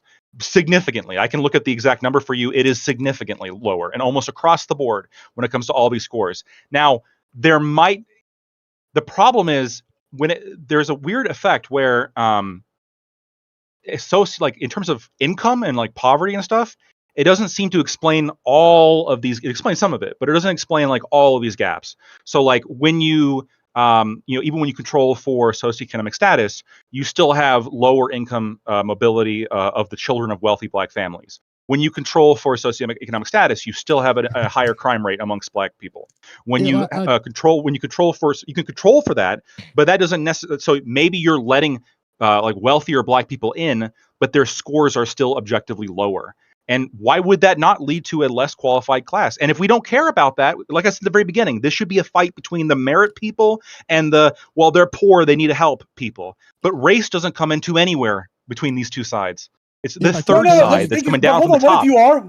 What if you are racist, right? Let's just take Joe's argument as a racist to the football, right? Say I'm the most racist man in Alabama, and I want my Alabama Roll Tide to win, right? Now, you're telling me that there's some grand conspiracy, and they're going to go, this is the most racist guy in the world, right? And he goes, I hate, and says all the bad slurs, but he wants his team to win. And I don't know if you know about college football, they want to win. You think he's going to go, we could basically have that man be a slave for the football team and play quarterback, and we could win the national title, and I don't have to pay no money, or we can just lose because I'm racist. No, it doesn't make any fucking sense. He's obviously going to say, put him on the team, play quarterback. He's not going to go, he's too intellectually dumb. We need to have John Boy down the road play because he's a white man. Like, it's just fundamentally stupid. Started stream. I think it was you, Wick. Oh yeah, I just wanted to show Zero Fucks made a little edit. We have Lactoid on the screen, and that's hilarious. That is great. Hold on, I gotta click on it. Is it like a photo or a video? Give me a second. It's a photo. My computer can handle it. It's a photo, but you're going to want to mute if you're streaming because you're going to hear us echo. You see it? You're right. Because Wick forgot to hit the stream audio button. That does not look like me as a black person. That looks like me in blackface, straight up. That does not look accurate. So, what do you look like as a black person? Yeah, I actually have a picture of that. Somebody else did a better AI. I can send it to you later. Yeah, so Lactoid, a portion of what I was trying to explain was that there are still, especially amongst coaches, very outdated views about race and particular players in particular positions. I'll give you an example of this that happened recently. Deion Sanders essentially suggested that he does not want any quarterback that comes from a non-two-family household. That there needs to be a two-family household, a strong father, but the defensive line, he basically said, I don't care who's behind there. Do you mean two-parent household? Just FYI? Yeah. Why did he say that? You said two-family household, and I was confused, but go ahead.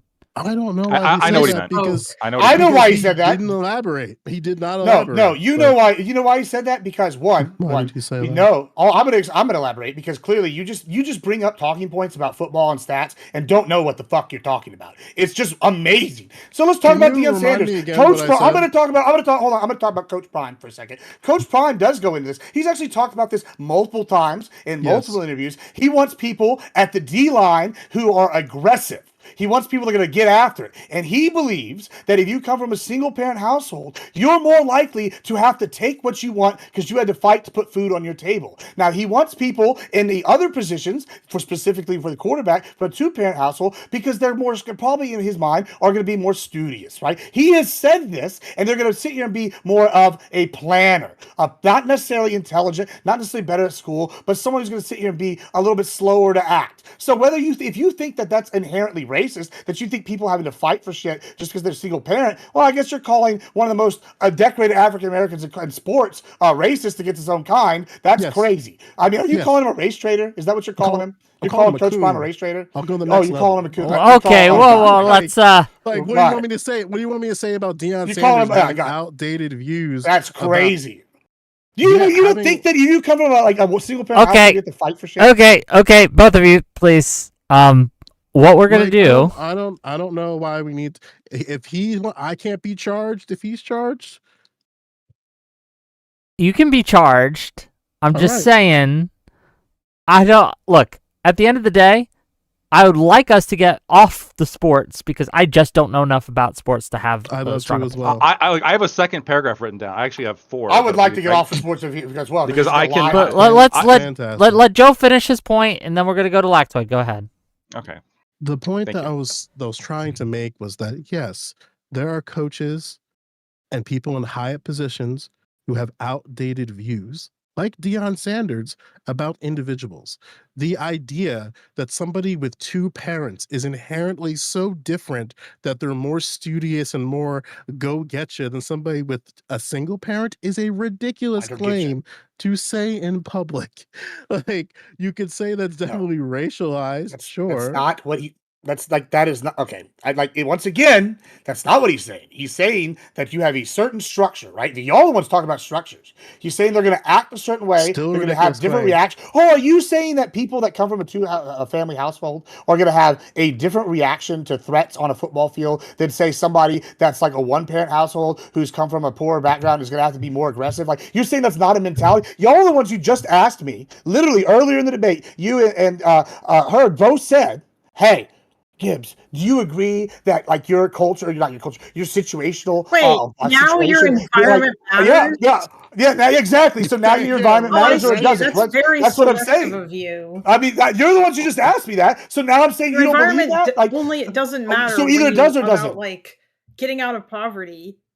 No, I'm Hold not on. saying that your environment doesn't matter. It can, although I feel like on an individual basis like this is kind of silly. Listen, if you want to say that, like, look, if you're talking to an individual, let me make this point because this is important. If you're talking to an individual, okay, you're not going to say to them, "Oh my God, dude, I'm so sorry. You're never going to climb out of poverty because that, like, you have been structurally discriminated against, so you're fucked. And like, you may as well just not try." That's not what you're going to do. You're going to encourage them to do the best that they fucking can, and you're going to point them to ways in which they can improve. But we're not. When I said that about the products of environments, I'm talking about individual or like the whole group, not just individuals. But yes, it's kind of silly. That's to what look he's at an talking individual, especially someone who's in the NFL, because these people are going to be exceptional people in comparison to everybody else. Then yeah, it's kind of outdated to say, "Oh my God, this person comes from a single parent household, so they must be X, Y, or Z." Oh, good. Then racism solved. Probably Racism solved. We solved racism here on WIC TV, No more and we're going to DEI, give it we to don't need DEI. Lactoid, It doesn't matter if you're a single to parent household. recreate They admitted it. racism. They admitted Now it. that We we've don't solved need the it. problem, Lactoid is here to look, bring racism back.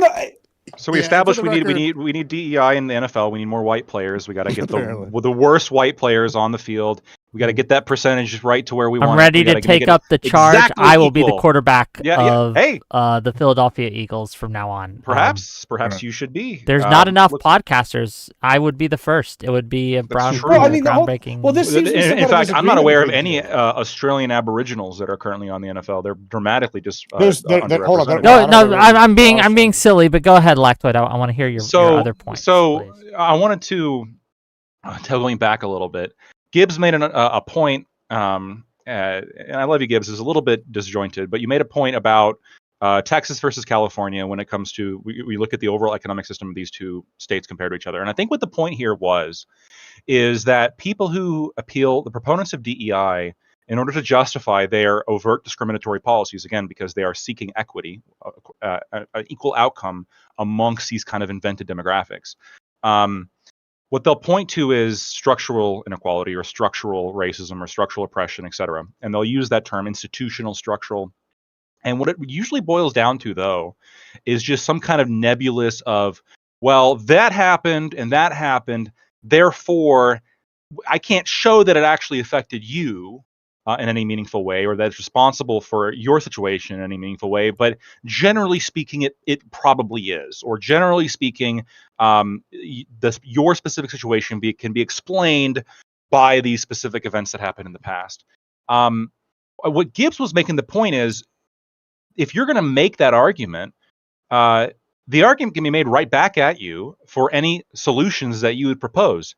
Joe, you brought up like giving people money when they have kids. Okay, so you're going to, sure. So you're going to get that money, I'm supposing, from somewhere. You're going to tax that money, and you're going to untaxed. Where does the money come from?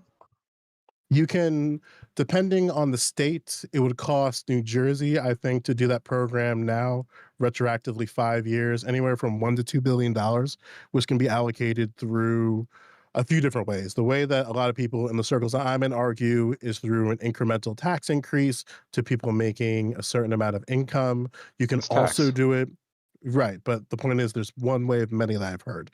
Another way, you can just have it baked into certain funding packages, in particular ones that are funded a little bit too much already, such as law enforcement, certain avenues of energy, etc.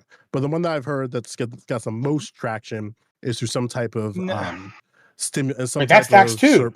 Yeah. It's- It all comes. It oh all my comes from goodness. taxes. It all gonna. It's gonna come, Joe. With all due respect, it really is all gonna come from taxes somehow. This is how the government raises revenue. And if you're saying, well, maybe we don't raise new taxes, but we take from the budget of something else, like the police, for example, You can do this is you can do also budget gonna have you can do systemic budget effects. reallocation to fund it, therefore you're not increasing the taxes on anybody. That's the thing Right, I was right. trying to say. I understand. I didn't know I was going to defend baby bucks.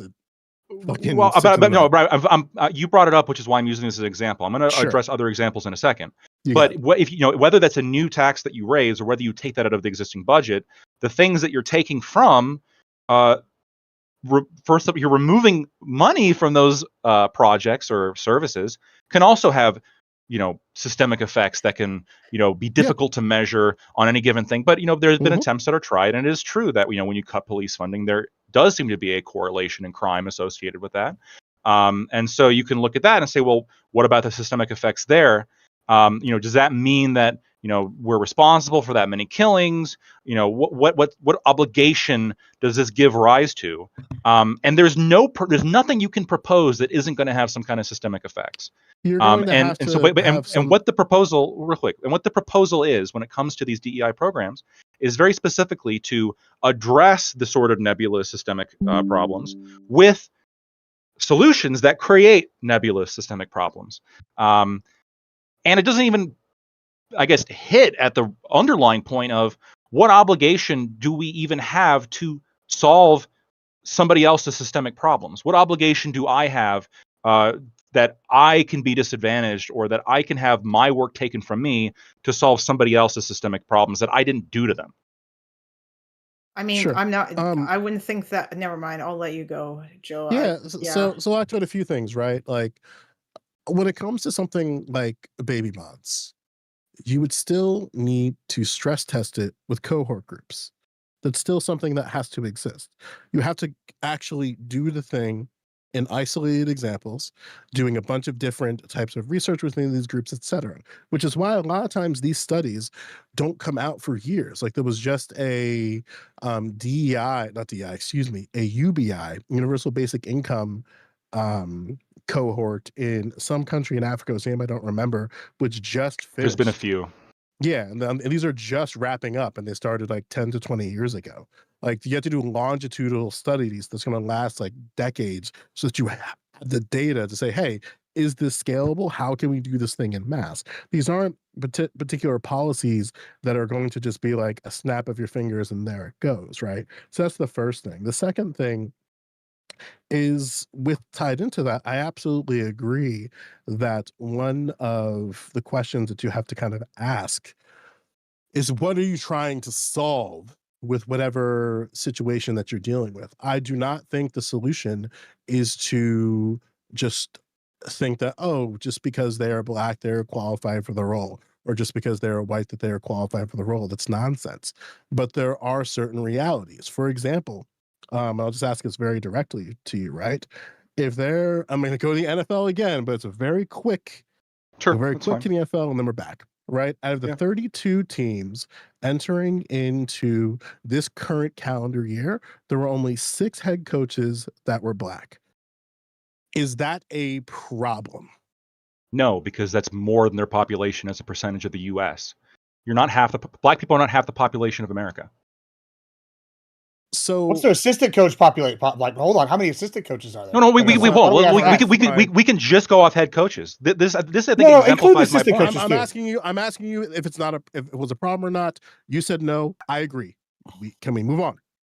Okay. Well, how many assistant coaches are Black? Let's ask that. I don't give a fuck, you Neanderthal. Can we wait, hold on. Can I ask one question? Why you want to run from real questions? Every time I ask you a question, you still didn't answer my first question for 20 minutes. I agree that there is no. I wish I cared. I'm no longer nice. Well, you don't care because it debunks your point every time. For 90 minutes. Everyone, I know. No. You don't care because your only points are lies. You brought up the NFL. You've been just dominant on both facts. And your hair is musty. Yeah, my hair is musty. Listen, and Your your hair hair is is musty, ashy, and you're ugly as sin. That's cool, bro. I don't give a shit. I mean, I'd At call least you I a know how to do a Neanderthal too, but skincare like treatment. then y'all would call me racist. Yeah, that's cool. I'm Well, proud of you. I mean, well, and as listen, I don't get me understand wrong. it, as I That's understand cool. it, as I understand it, Listen, bro, as you I look like understand this, it, like, as I for understand it, money, as I okay, don't my give a God, shit what your you opinion gotta is. let me, This you guy's gotta got let me. $18 Bro, have you at listen? Ross? You're literally wearing like $18 at like Ross? Hold on, give me a like second. 18 hours. This guy We're was gonna do this. We're gonna Bro, mute you got everybody. talking shit. Everyone's Looking like getting a you in the great mute. house. Okay, everyone's getting a mute. This is Christmas time, and here I am having to be a mean man and mute everybody. Okay, what we're gonna do is, I believe Joe Lewis was making a point. We're gonna let him finish a point. Once he's finished a point, we're gonna let people respond, and we're gonna do you one at a time because apparently none of you can behave, and you have to be treated like children. I don't want to treat you like children, but I will if I must. Okay, Joe, finish your point. Fantastic. So I don't agree with diversity for diversity's sake. I'm not exactly sure anybody on the panel really agrees with that. I think everybody on this panel agrees to some capacity that merit plays some type of role. But the question that I think presents itself when you have a United States that is so racially stratified in particular positions, I guess the question to you, Lactoid, is how do we assess these things if they are issues in the first place? I mentioned structural because if you say, for instance, in K through 5 education, it's dominated by white women, not just women, white women. They make up anywhere from state to state 80 to 90% of the teaching roles. Should there be more male teachers in K5, which is my first question? And then the second question is if you think that there should be, and that is a healthy thing for children, how should we go about that if the cohort, the group of people who are in this field already, is dominated by white women? Okay, I'm going to mute Joe. I'm going to unmute Lactoid, let him respond, and then we're going to give the other people a chance to weigh in. Go ahead. And I hate that I have to do this way, but my God, Santa Claus has you all on his naughty list, and this is the punishment you get. Go ahead, Lactoid. You're right, Wick. I'm sorry for interrupting so much and talking over people. To answer the question from Joe directly, and then I actually have a question for Joe afterwards. K through 5 education is dominated by white women. I haven't looked into the stats on this. I'm just going to accept what you're saying is true. It certainly seems true to me. Intuitively, I would expect it to be true that the vast majority of K through 5, probably 80 to 90%, I could believe it. I could believe that that's about the percentage of women, K through 5 educators that are white women. Is this a problem? I don't see why. I don't see why it would be a problem. You said before that you don't agree with diversity for diversity's sake. So you would have to present to me in some way, is white women being teachers, are they less effective? Or is it less, does the actual program become less effective because such a large percentage is dominated by white women? And I'm not convinced about that. What I think it is that women, because there's biological differences between men and women, women tend to have the way their hormones and personality tend to be structured is it tends to be more of a nurturing parental role, and they tend to be the kind of people that would be interested in things like early childhood education much more so than men. And so that's my guess as to why there's such a over dominating role of women in that specific field. It's a little bit dicier if we're talking, because I think with genders there's clear distinctions as opposed to with racial categories. So I don't think K through 5 education is maybe the best example we can go through.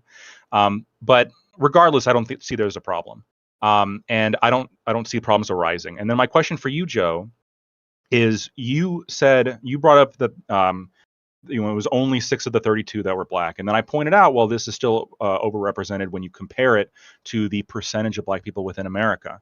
Why? I don't think that's a problem. As long as the NFL is not being racist in their hiring practices, in which if they were, then it would be a problem. But my question for you is, why don't you believe it's a problem? Why don't you believe it's a problem that black people are so overrepresented in the NFL, even in coaching roles, and white people are underrepresented in coaching roles? Shouldn't we have some kind of program to get more white people into coaching roles? Okay. After you answer and be quick about it, I do want Gibbs and Kalinda to be able to get a chance to have their say. But go ahead. You're now unmuted. Go ahead. If white people want to be in the NFL, they should have the opportunity to try and their shot. They have a bunch of different ways of trying to get in there. I would probably surmise that a lot of individuals who are going to college are probably just going to college for football, just for the sake of fun, or just for the sake of enjoying the game. Not every single player who plays college is going to enter into the NFL. It's actually a relatively small portion of the population of college football players that make it onto NFL rosters, let alone even wanting to go into that route in the first place. So I think a lot of those white people are going into other positions that probably don't involve chronic brain injury, if I had to make an assumption. Okay, I'm going to give it to Kalinda, then I'm going to give it to Gibbs. So we're going to mute everyone like little babies, and then we're going to let Kalinda go ahead, please. Oh, come on, Gibbs. We weren't all interrupting. Oh, God, I said Gibbs. Jesus Christ. See, that's what I was This thinking. is We why weren't you all got muted. interrupting This each is what other. happens when you make mistakes like that. But go ahead, please.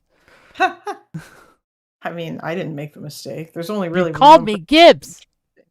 I'm very sorry that I did Go that. ahead. That was a terrible You have mistake your on my the part. mic now. Okay, so we were mentioning teachers. I think that the thing that is important that we make sure of is that I accept that there are going to be some jobs, for example, construction workers.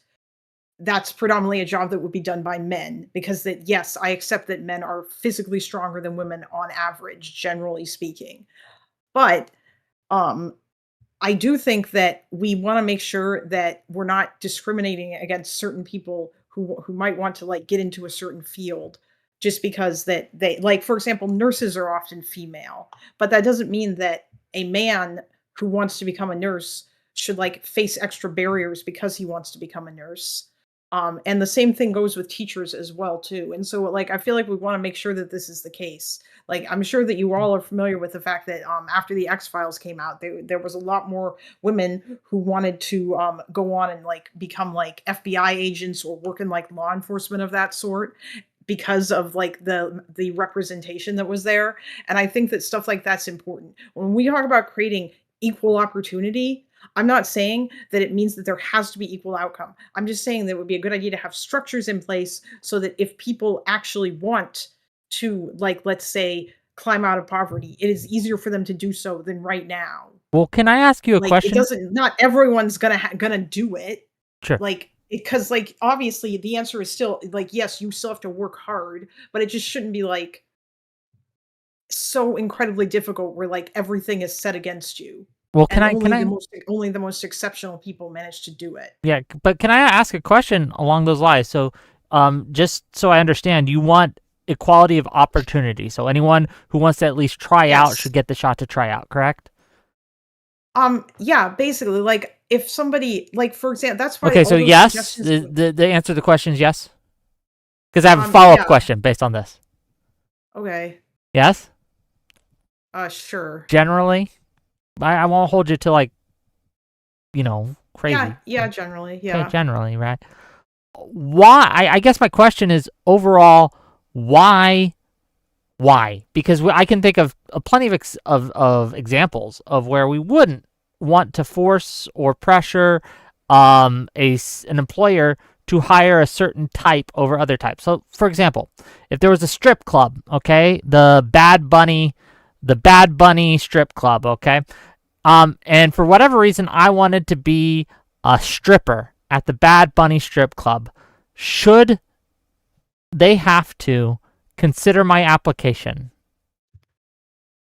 I mean, no, not necessarily, unless it's a very special type of strip club. I mean, we all know that there's usually there's porn for all different sorts of people nowadays. So I know that strip clubs aren't the same thing as that, but I mean, like, if someone wants to go into that sort of work, there's usually an opportunity to do so somewhere. Okay.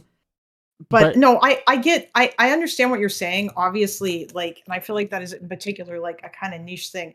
But I guess what I'm saying is that it's kind of hard to like sort of quantify this, but I feel like the problem is right now Well, we don't It is have to go very strip club. Maybe that was too difficult.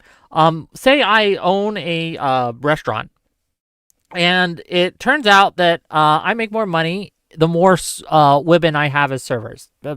My clientele, the people in the area, they just happen to like when I have women servers. They enjoy it. You mean like I make more Hooters? money. I get more. No, not strippers, just normal, not Hooters or anything. Wait, They're are just the- normally dressed, right? But it turns out, like, I've looked at my metrics, I've looked at what I got going on, and hey, the more women I hire, the more money I make as an owner. Should I be forced to meet a quota of men? Like, should I be forced? No. I'm not talking about having quotas. I don't Okay. necessarily think that that is a good idea. That is not what I am saying when I say that. I'm saying that, like, when I'm talking about removing barriers or whatever, I'm not talking about quotas. I'm saying that we shouldn't, like, be doing stuff like, for example, raising women in environments where we teach them that women can't be programmers, or they can't use computers, or they're not tech oriented because that's a man thing. That's the kind of shit that I'm referring to. I'm talking about, like, those sorts of environments that, you know, people can, and how people are influenced in the media or whatever, you know. Like, the only reason why I'm such a computer nerd is because when I was growing up, my dad didn't tell me, no, you're not allowed to do stuff with the computer. Only your brother can do that. And he made sure that both my brother and I were doing those things. But if I had grown up in a different environment, then I might not know anything about technology right now. And I might just, like, be a complete, like, boomer, like you, Wick, for example, who can't figure out the server mute thing. I figured it out once I made a mistake, but, you know, it's okay. But we are going to. But yeah, go ahead, finish do you your point. understand Then what we're I'm going to getting at, try to open it up again, and please be good, gang.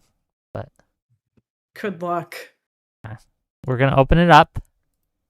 Go ahead, Gibbs. Everybody else going to talk unmuted? Oh, I get to mute now. I get to talk now. And then we're going to open it up. Yes.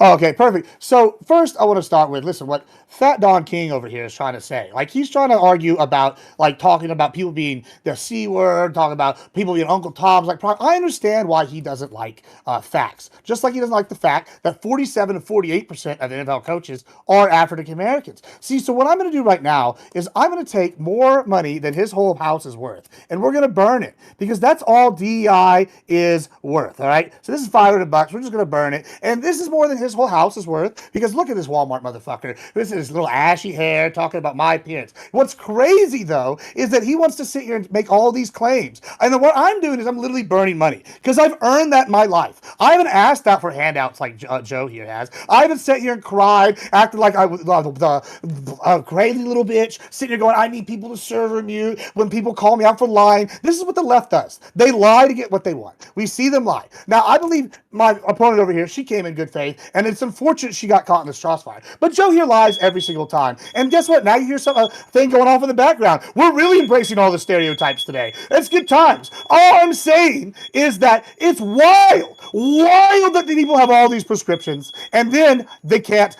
live them out themselves. Okay. Now we're going to try, and we're going to unmute everyone, and we're going to try to be adults today. Will we be able to? I don't know.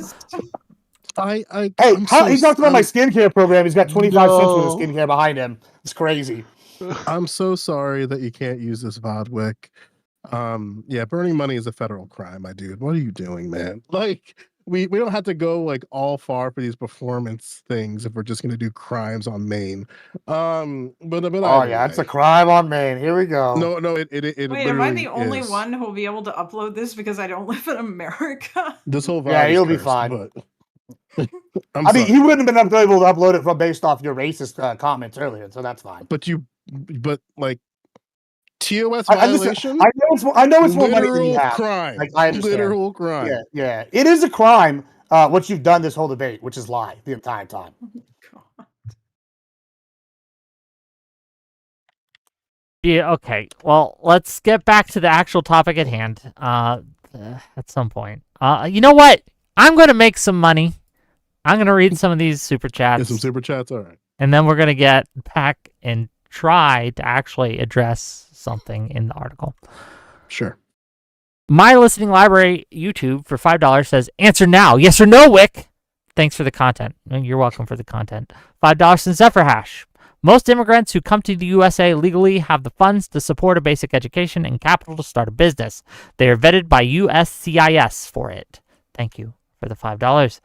$2 from No Fucking Way to say Lactoid is cooking. Joe can't handle a real argument. $2 more says Joe thinks government spending can solve economics. $10. It was to me. I Yeah. don't. Shut the fuck up, but thanks for the money. Give Wick more, I guess. Yeah, $10 from That's all I Gelatinous believe. Rube. Says, I predict less than 20% will be spent on DEI itself and instead deflecting to how hard life was for blacks. The strategic sympathy reserve is dry, bro. Merry Christmas. $10 from Gelatinous Rube to say, 90 watching on YouTube and only 10 likes. Seize the like button. For my enemies, the camps. For my friends, DEI. $5 from Alishness. Wait until this guy finds out about the demographics of basketball. $10 from Gelatinous Rube. My prediction has already come true. Wick, read my supers, or I'm going to YouTube redact this part, or IRL, in a God-affirming way, though. Well, thank you for $10. $5 from Lost Coyote. We need DEI policies for 7-year-olds in manual labor positions. The children yearn for the construction sites. $5 from No Fucking Way to say, Wick, this tip is for your suffering. I left because Gibbs was being Gibbs. But they make you mod like this. Well, Merry Christmas from Streamrift. Well, thank you. And then $5 from Alishness to say, title of the VOD, this video is federally illegal. Find out why. And then $10 from Gelatinous Rube. Gibbs is a fucking legend. I'm sorry for saying you should be Charlie Kirk. Props for having batteries in your smoke alarm, too. Jesus Christ. And then Amen. £2 from the handle to say, oops. Okay, with that said, you know what? I think I'm going to give it to Lactoid, who's the most likely to retrack us. Go ahead. Well, I mean, we've been through quite a bit since then. I guess to sort of finish what I was trying to go on with explaining Gibbs's earlier point. Yeah, you mentioned a study about UBI in Africa, and I've seen there's a lot of mixed results. Oftentimes, the results are looking at the people actually getting the UBI. But one of the main problems in economics is, unlike other kind of scientific things you can do or fields that you can experiment in, there's no control set. You can't control set as to what these policies might do in America or Sweden or some country in Africa that you said did this policy.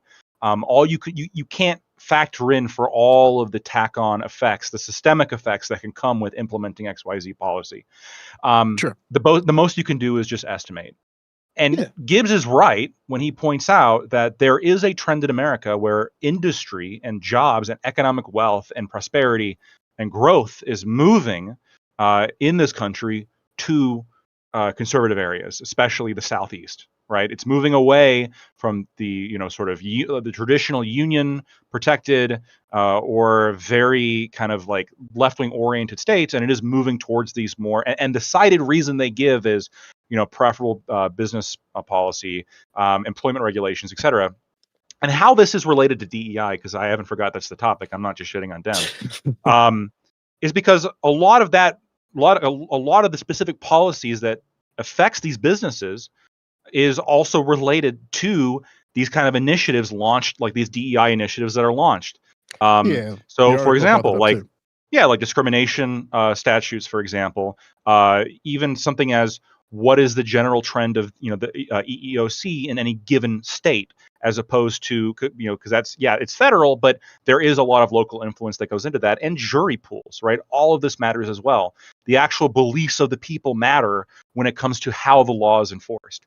So if you are, a business owner, and which from a purely risk mitigation point of view, you would probably want to be in a place where people don't have this sort of raving kind of disdain towards white people, especially if you're a white person and you maybe want to start a business, or and then there's some allegation later on down the road of discrimination, which happens all the time, sometimes justly, sometimes non-justly, and this affects real world economics. So I think it's more complex than just saying, well, look at Texas versus look at California. Sure. But I think there is a point of saying, you're looking at all these systemic effects and you're trying to address them by doing things that are creating systemic effects that appear to be hurting the very areas that you're trying to save. Yeah. The question, at least in my mind, is like, what are we trying to solve? Like, what are we trying to solve in diversifying entry level positions as the article is describing? Like, what's the actual end goal here? If these are supposedly temporary positions, that these were also positions previously that were very hard to climb the ladder. Like, and I guess it's the question to, unfortunately, Lactoid or Gibbs, based on your read of the article, because the article doesn't make, and for those of you who are watching, the article doesn't make any claim one way or another. It just says like it's just observing a thing that exists. But do you think that there is some type of conspiracy of these sort of white elites? Because they're mentioned in the article by name. He describes them as white Gen Xers and white boomers. Is there a conspiracy among these white boomers and Gen Xers in positions of power to replace people in leadership positions starting from the entry level and contracted roles? What do you It think depends how you use the happening? word. It depends how you use the term conspiracy. I think that they are aware of it to some extent, but what I think it's Okay. mainly being driven. I think what it's mainly being driven by is our culture has developed. I think in large part, one of the most powerful. There is a mentality that is growing in America, and it's been getting stronger and stronger over time. And there are narratives that are being told, especially since 2014, but even before that. And a lot of powerful people are also aware of these narratives, and they are aware that, well, I don't want to, I'm not going to lose my job, right? I'm the top level, and oftentimes they're far too powerful. And the article talks about this, and it does seem to be somewhat reflected in the numbers that if I'm a top level executive, I'm an old man, I am powerful enough that nobody can touch me, right? Sure. So now my interests are kind of separated from all of the larger group of younger white men who are trying to apply to college, who are trying to get these entry level jobs. And according to Bloomberg, even like mid-level manager jobs, there's also some of this happening there as well. And at the very top, we are safe. And we want to improve our diversity score. We want to kind of feed into this cultural movement because, like I said before, the people's belief actually affects real policy. Right now, Target is being boycotted because they ended their DEI program. And the reason they ended their DEI program is because they sensed some kind of cultural shift happening after the Trump election. Businesses are responsive to what they believe people's beliefs are. Oh, just two things. I have a question for Lactoid actually on this. I have a question too. Oh, yeah. But so one, you're the moderator. Do you think that they're ending their DEI program because of a cultural shift, or is it because Trump is coming after people who have DEI or what he calls DEI programs and hitting them with lawsuits and withdrawing any federal funds they may be getting, etc.? So I guess which is the first question I have is which is the reason there?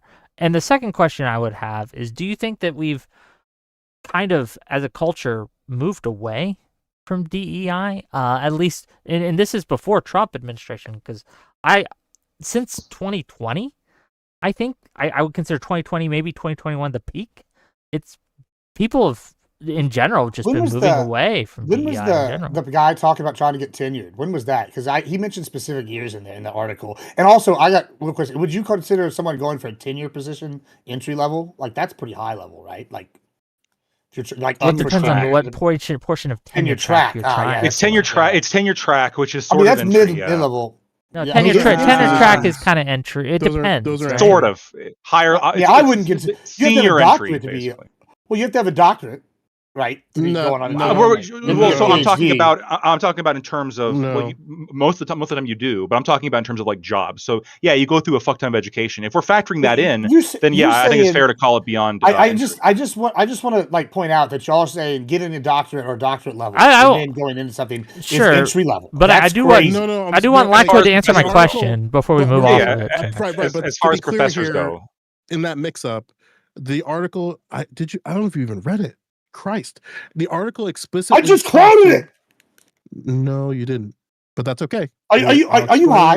I know I've been high, but like you must be high. Clearly, like I literally just quoted an example from the article, and you're going. I don't know if you read it. Are you retarded? Like what is happening here?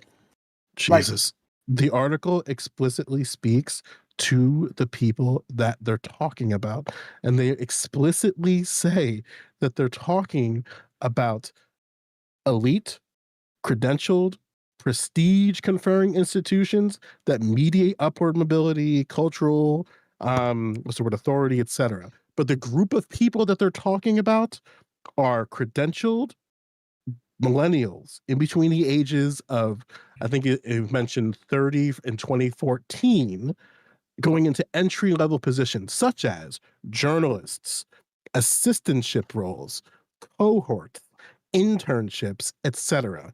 Yes. It also talks about higher level shit like the track, which you have to have a doctorate for most. So it's not just but that. You're you making don't the act need like a- I didn't read the whole thing when it talks You about don't- credentials of multiple levels. Multiple not levels need of a- credentials are talked about. in You the do article. not need a doctorate degree to enter into a tenure track position. In Not some everyone. cases, No, but most do. Most do. Yes or no? Most do. no, not necessarily. It depends Okay, on once the again, field that lying you're going again. into. Sure. Go ahead. I said Okay. it depends on Lying the again. field that you're going into. Lie count 1 million. Okay, show me your degrees. Okay, you guys. I got just 3 behind me. What do you got? real You got quick, 0. just real I got quick. 4. I did ask Lactoid because we were Yeah. running out of time, and I Yeah. do want my questions answered. I want to give Lactoid a chance to actually answer my questions. Yeah, no, of course. I'll answer it, and also in a couple minutes, I'm actually going to be. That's why I'm On saying a we different gotta panel, we're talking about move. DEI as I well. want to answer questions. Then we gotta go to Yeah. closing. Great. Yeah. So why is Target removing DEI? I think I'm not convinced it's because they're afraid that Trump's going to sue them. I just looked it up. There's no actual like litigation or specific targeting of industries for DEI. There are executive orders that have been signed that are anti-DEI in the sense that they like a great example of this is directing the EEOC to no longer consider disparate impact. This is massive, right? So the traditionally disparate impact, what it means is that if a business, despite the fact you can't prove any discrimination actually happened, but you look at the business and you see, well, that seems like too many white people compared to too many black people, right? Like you could probably, the EEOC could probably look at the NFL using disparate impact and say, look, there's a lot of black people there, disproportionate compared to the percentage of the population. But it's never applied, of course, that way. It's only applied against white people. We think there's some kind of racism happening here. And then the burden is on the business to prove that they're not being racist. This policy incentivizes companies legally to enforce DEI policies, not because they necessarily want to, but because they might feel as though they have to in order to avoid federal scrutiny, right? Which has been going on for decades. This administration, just a week or so ago, directed through executive order to the EEOC to discontinue that practice. So now businesses don't have to fear federal action just because they don't racially discriminate in favor of minorities. Well, I think that could be a reason why they're moving away from DEI. I think there probably is also they felt a cultural shift. And this was true. I mean, during Trump's election, the few months afterwards, there definitely felt to be some kind of strong rightward cultural shift. I think a lot of that's pulled back, sure. It's the swing But back. definitely, yeah. And so when you say, like, is DEI kind of outdated?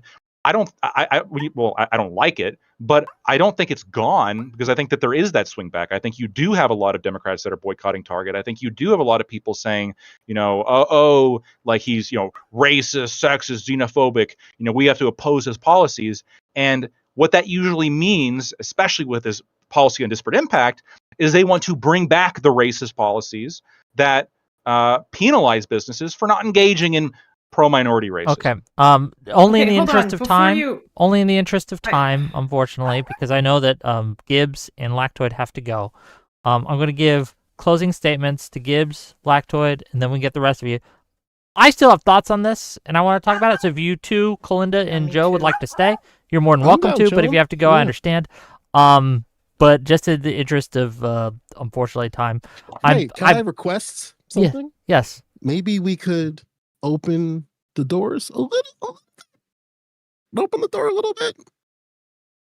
Crack a window, see if a person wants to come in and yep. Oh, you mean open the panel? Yes. Yeah, he's asking for guests. We can do that. But first, closings for the people who I have invited and who spent their time on my panel. Gibbs, go ahead. Close statements. Yeah, thanks for having me. It was very enjoyable. Fact checking 25 cents over here all night. I'm very happy to say that it's pretty clear that DEI is evil. It's racist. It's evil. It doesn't help the people it's supposed to help. It's just basically another trap that the Democrats used to try to get people beholden to them by saying, hey, we're going to give you free stuff you didn't earn. And who doesn't like free stuff? And so it encourages lazy behavior. It encourages bad behavior. And it encourages bitch assness. And as we can see, demonstrated by one of my opponents who has been a bitch all night, it's pretty clear that these are the results. You can either have winners and people that are not afraid, that dig themselves up by the bootstraps, as people always say, and aren't going to make excuses for their upbringing, and they're not going to call people that are successful from their race derogatory names like a coon. Like, that's crazy. That's crazy, and that's the reason why he hates these people, is because they do better than him. And it's clear that everybody who wants these policies is the same way. So guys, fight evil, fight DEI, join the Republican Party. Amen. And thanks for having me, Wick. Jesus Christ. Now I definitely can't use this VOD, but Well, thank I'm you Hispanic. You were both minorities can use words. I promise You're white, you, bro. Relax. And it's not the same. Lactoid, Yeah. go ahead. But thanks for being here. And check them out, gang. I have links to all these people. Go ahead, Lactoid. Yeah, so DEI is sort of nebulous now that it's unpopular. But a few years ago, it was very clear what it was: diversity, equity, and inclusion. Harvard put its affirmative action program under its DEI program right on their website. They have since removed that. I wonder why. Cities have exclusive grants for minorities based on their DEI initiatives. Large corporations will often overtly discriminate against white people in ways that would be unacceptable if it was done against any other group, as was described in the article. It doesn't seem to me that our opponents are even necessarily taking up the DEI mantle all that strongly during this debate. Joe stated he doesn't agree with diversity for diversity's sake. Kalinda stated she doesn't agree with equity. She wants equality of outcome. Sorry, equality of opportunity, not equality of outcome. So the D and the E, it's kind of questionable whether our opponents even support those aspects of the DEI program that much of the American left has been pushing for. What about I? What about inclusion? What does this even mean? Is this sort of just a thing thrown at the end? What does it mean to feel included? Well, I think a subject that we didn't spend a lot of time on, but I think the article gets into, is the sneering disdain shown towards many white people, and as experienced by the author of this article. So there are stats on this. White liberals are the only group of people amongst any political or racial combination that do not have a in-group preference. They are the only group that has a out-group preference. Black liberals and black conservatives both tend to prefer black people. White liberals do not prefer white people. If you complain about being treated unfairly as a white man, the sneering disdain becomes pointed at you, whether it be Jacob Savage feeling unincluded and unhired and writing an article about it, or whether it be Charlie Kirk's death being celebrated because he points out that non-meritocratic admitting and hiring people may lead to less meritocratic workers. Say what you want, but this culture war stuff does really matter. And it especially matters, as I think the guy who self-described liberal who wrote this article, it definitely matters when it affects you, when it affects you as the individual. It's always fine when you have the job, when you're on top, to say, oh, I don't care about any of that culture war stuff, but it does matter when it affects you. And both sides of the aisle care about it. I think it's not to say anybody here did this, but this is just something that I very often see. I think it's ultra dishonest when people on one side of the aisle claim, oh, that's just culture war stuff. We don't care about that. Why focus any energy on that when it obviously matters to them, because they are the ones implementing these racist policies and enforcing it and then boycotting stores when they try to remove it. Okay, thank you for being here, Lactoid. I'll see you guys later. I know you have to go. We're going to give the mic now to Kalinda, please. All right. Well, I mean, first of all, I'll just say that Charlie Kirk wasn't like, I don't think Charlie Kirk was killed because of that, or what people didn't celebrate it because of that. I think he said way more egregious things than what you just pointed out there, Lactoid. But I mean, whatever. Not that it justifies celebrating his death. I mean, that's fucking stupid. I don't agree with that on a moral level. Anyway, all that being said, yeah, I don't think that DEI itself is great. Unfortunately, like I said, DEI is a lazy way to solve a problem. Just like affirmative action was the easiest way to solve the problem of this worry that because of racism and like conscious or unconscious, probably more like deliberately conscious, it meant that like not as many Black people got hired. And I think that this is an issue. And so, in order to solve this problem, they were like, okay, let's do affirmative action. But obviously, that's not necessarily a good solution to this problem. I think probably maybe greater education or exposure or something is a better way to solve this issue. But like, yeah, it's because that we would rather, instead of doing something that would take considerably more effort and would be harder to resolve, instead we've decided to do this. Because I guess like that's just the way humans work, unfortunately. Just like how that's why populist candidates are winning now, because they promise simple solutions and they simplify all the problems that we have. Okay. Well, thank you for being here. Really appreciate you. Last but certainly not least, Joe Lewis. Yeah, I'm sorry, Wick. I tried to keep it cool, calm, and collected. You know what? I was getting a little upset myself, so that's all good. Yeah, Go ahead. Gibbs caught me saying a no word. Hate to see it. Sorry, guys. I hope that money was fake. That would be crazy. But yeah, I think I understand the concern, right? If you have a portion of a group of people, in this case, white millennials who are going into entry level positions, and the data that the article suggests is accurate, that's a thing of concern. But something that I wish we could have got into, maybe we can get into it now, is I think a lot of these people were just lied to. Like Gibb was going down that route, which I agreed with him. And so a lot of these men were promised positions like all you have to do is to go into this and do X, Y, and Z, and therefore you'll get opportunities to move up and make it.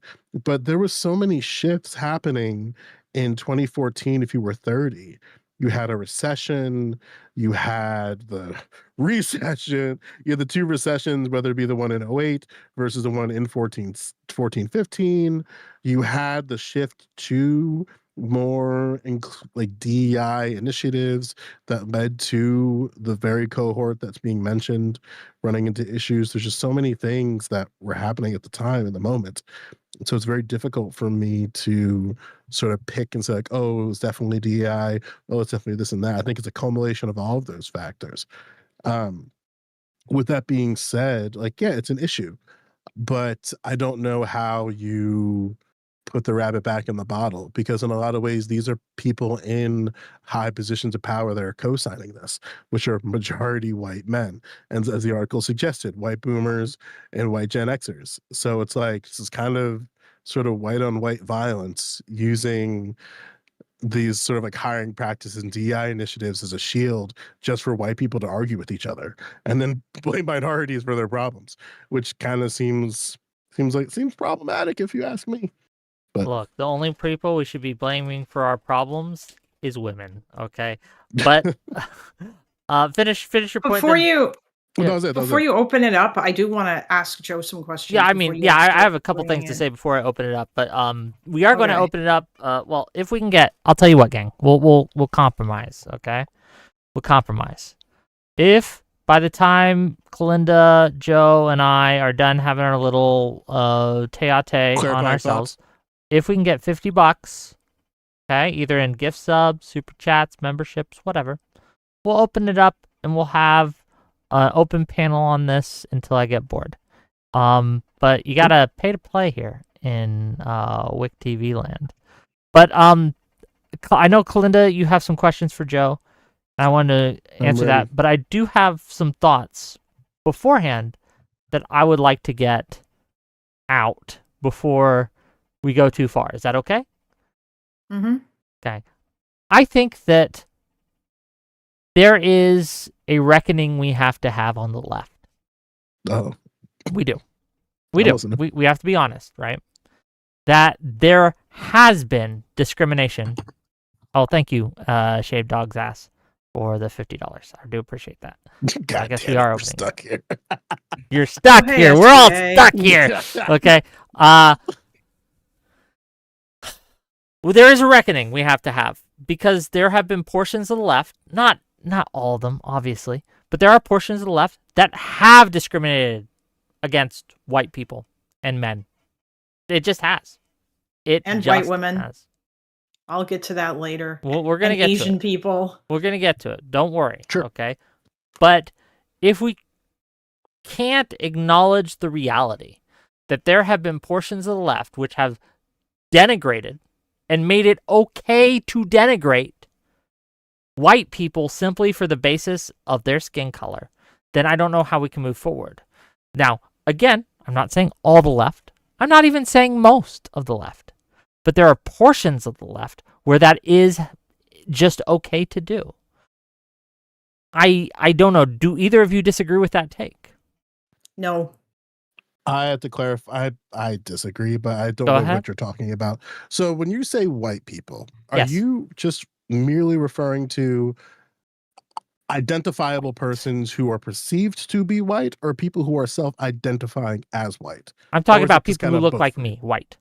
So just people who are clocked as white people in Yep. general. I don't have to tell you I'm white. You know by looking. Okay. Well, I mean, that's kind of. I mean, do you disagree with that? No, I don't have to tell people I'm white. They can tell. The reason why I ask is because, like, that part's kind of nebulous, right? Where there are plenty of people who could be clocked as white who are not actually white through further investigation, what have you. So I'm trying to make sure I'm understanding, like, exactly what you're observing. I'm talking about people who people identify as white, not the people who's like, I'm white and I'm proud. I'm not talking about those people. I'm talking about the people. So people in public who are clocked as just white exist, are being who picked look on, white. bullied. You're just because they're standard white person. Yeah, you're white guy. You're Sure. beard, glasses, hoodie, white guy. Okay. Okay. That's what I'm talking. Do you- Do you disagree with that? Do you disagree with what I said, that the people Well, no, who I look just like need to me have understand been it. I just need to understand traditionally? it better. Sure. Sorry, repeat that, please. No, I just wanted to understand a little bit further. Oh, sure.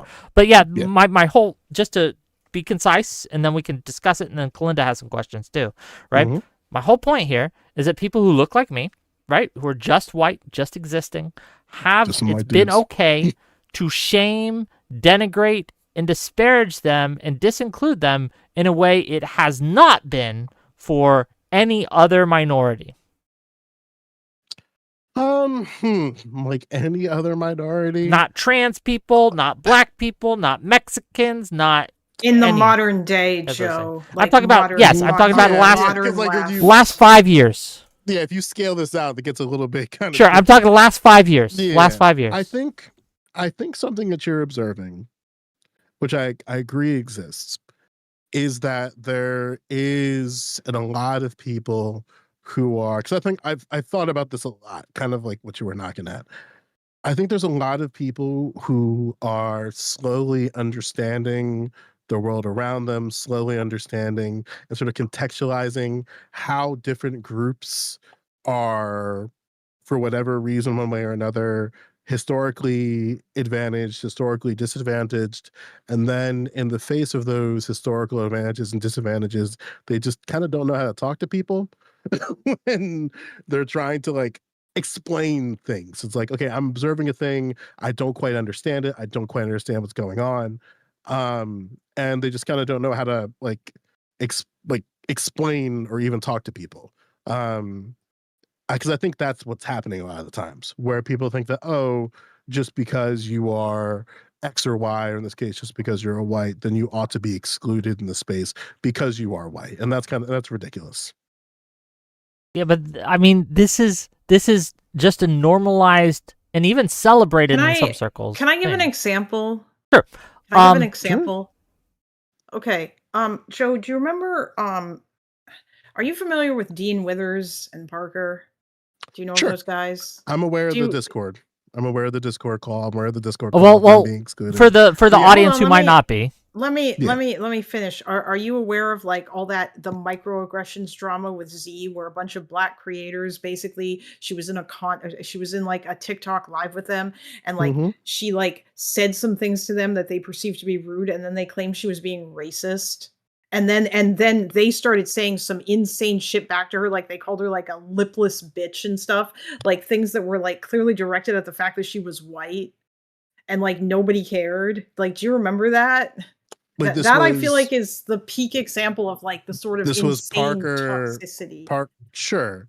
Yeah, I Yeah, would it was say the that. Z is the person who runs the Unfuck America tour, and Parker and Dean were part of it until they got Mhm. bullied into not being part of it anymore because that Z wasn't And then going they to picked a quit. sexual And predator to lead the charge, and that clearly worked out. But yeah, okay, sure. I mean, I think Unfuck America's been doing fine, but that doesn't matter. That's not relevant to what I'm talking about. What I'm Sure. talking about is the fact that like that whole thing happened and it was utterly ridiculous and utterly insane. And it was crazy how afterwards Dean and Parker both bent over backwards to satisfy the whims of these like insanely toxic Black women on TikTok who continuously guilted them over and over again and acted like they had been traumatized because a white woman spoke to them in a way that could be considered rude. That's the kind of shit that we're referring to here. And then they were like crazy racist to her and insulted her appearance and stuff. Sure. Okay. I'm just saying, like, yeah, it does happen. Like, I don't think that it's just like, yeah, sure, some of it probably is well-meaning people, but like, yeah, like I've I seen think it there's around and it's kind of crazy. Undereducated, very people who don't really understand how power and structure works. They don't know how to engage with people, and then they're given microphones and opportunities. I mean, it probably That's called was streamers. irresponsible. Okay, that's called streaming. But I go mean, it ahead. was probably irresponsible for Dean and Parker to pocket the money that Unfuck America paid them, especially because they didn't have any type of actual time in their appearance. Because that was what I don't found know out. if I They don't were know if paid. that's They were still paid despite their appearance. Oh, okay. It's on public I record. mean, Yeah, so it's actually, like I wait, think no, that, they did go. They did go on like the first of those tours. but they were still paid their full appearance amount, which is my Oh, okay. I which mean, I take issue with. Yeah, Where I it's don't. like, I don't look, want to if you're gonna litigate. I don't want to stand- litigate the Unfuck America yeah. I mean, Well, stuff. no, I that's don't. fine. it's- I just thought that it's- the other shit part was of it. crazy, and that's not even Yeah. what people were necessarily Yeah, mad it's about. part They of- were it's mad part of my about point. Z. Yeah, it's part of my point where it's like, look, if you disagree with something that somebody said to you and whatever, like, hold the line. Like, you have a contractual obligation with your client, which is Unfuck America. And I'm sure these people disagree with what you did and how you want to navigate, but bring it up with them directly. And it's probably not the best situation to have like other people like that involved if the organizer is a sex individual. But again, these are like children, right? These are 20 somethings, not quite figuring it out, not quite engaging, probably don't have the right professional experience or structural analysis to kind of understand what's happening. So they I end mean, up most saying people in crazy. this space are So young, just but, if yeah. I may interject, just briefly, because you kind of hit on one of my pet peeves, Joe, and I don't think there should be allowed opportunities. I Period. don't think that we should be treating 21-year-olds as children. I don't think that they are. I think that 21-year-olds, 22-year-olds, Hold the etc., line. even though they're young, Yeah. I'll grant you, that should not they're be held still- as an excuse for their They bad still don't know shit. behavior. We gotta Well, be yeah, honest they if don't, know shit. but then they get enabled, and they're going to continue to behave this way Sure. into their 30s. Which is why you because, need people to professionally cut them out. Where it's like, cool, Parker and Dean are no longer part of this, but you're not either.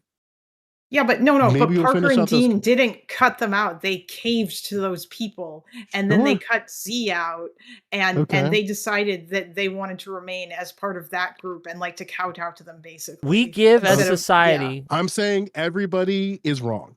The Okay. people who Okay, degraded yeah, Z are wrong. this Z should have held the line. Dean Sure. Parker should have finished those contracts, and those women who degraded them should never be called back for any other event ever again. Yeah. They all acted unprofessional. Yeah. Everybody lost. This is the thing. Like, this is why I think this is specific example. There's too much extra on the example that makes it Right. hard to really nail down what I'm talking about here. But before we bring in the other guests, because we have other guests I who can want to just come in. say it. Not every Black person understands racism. Just because you're Black doesn't mean you understand what racism is, how structural racism works. You need to actually have some type of structural analysis. That's something that's off TikTok and off these applications. You have to actually read books and theory to have an understanding, contextualize Sure. your existence.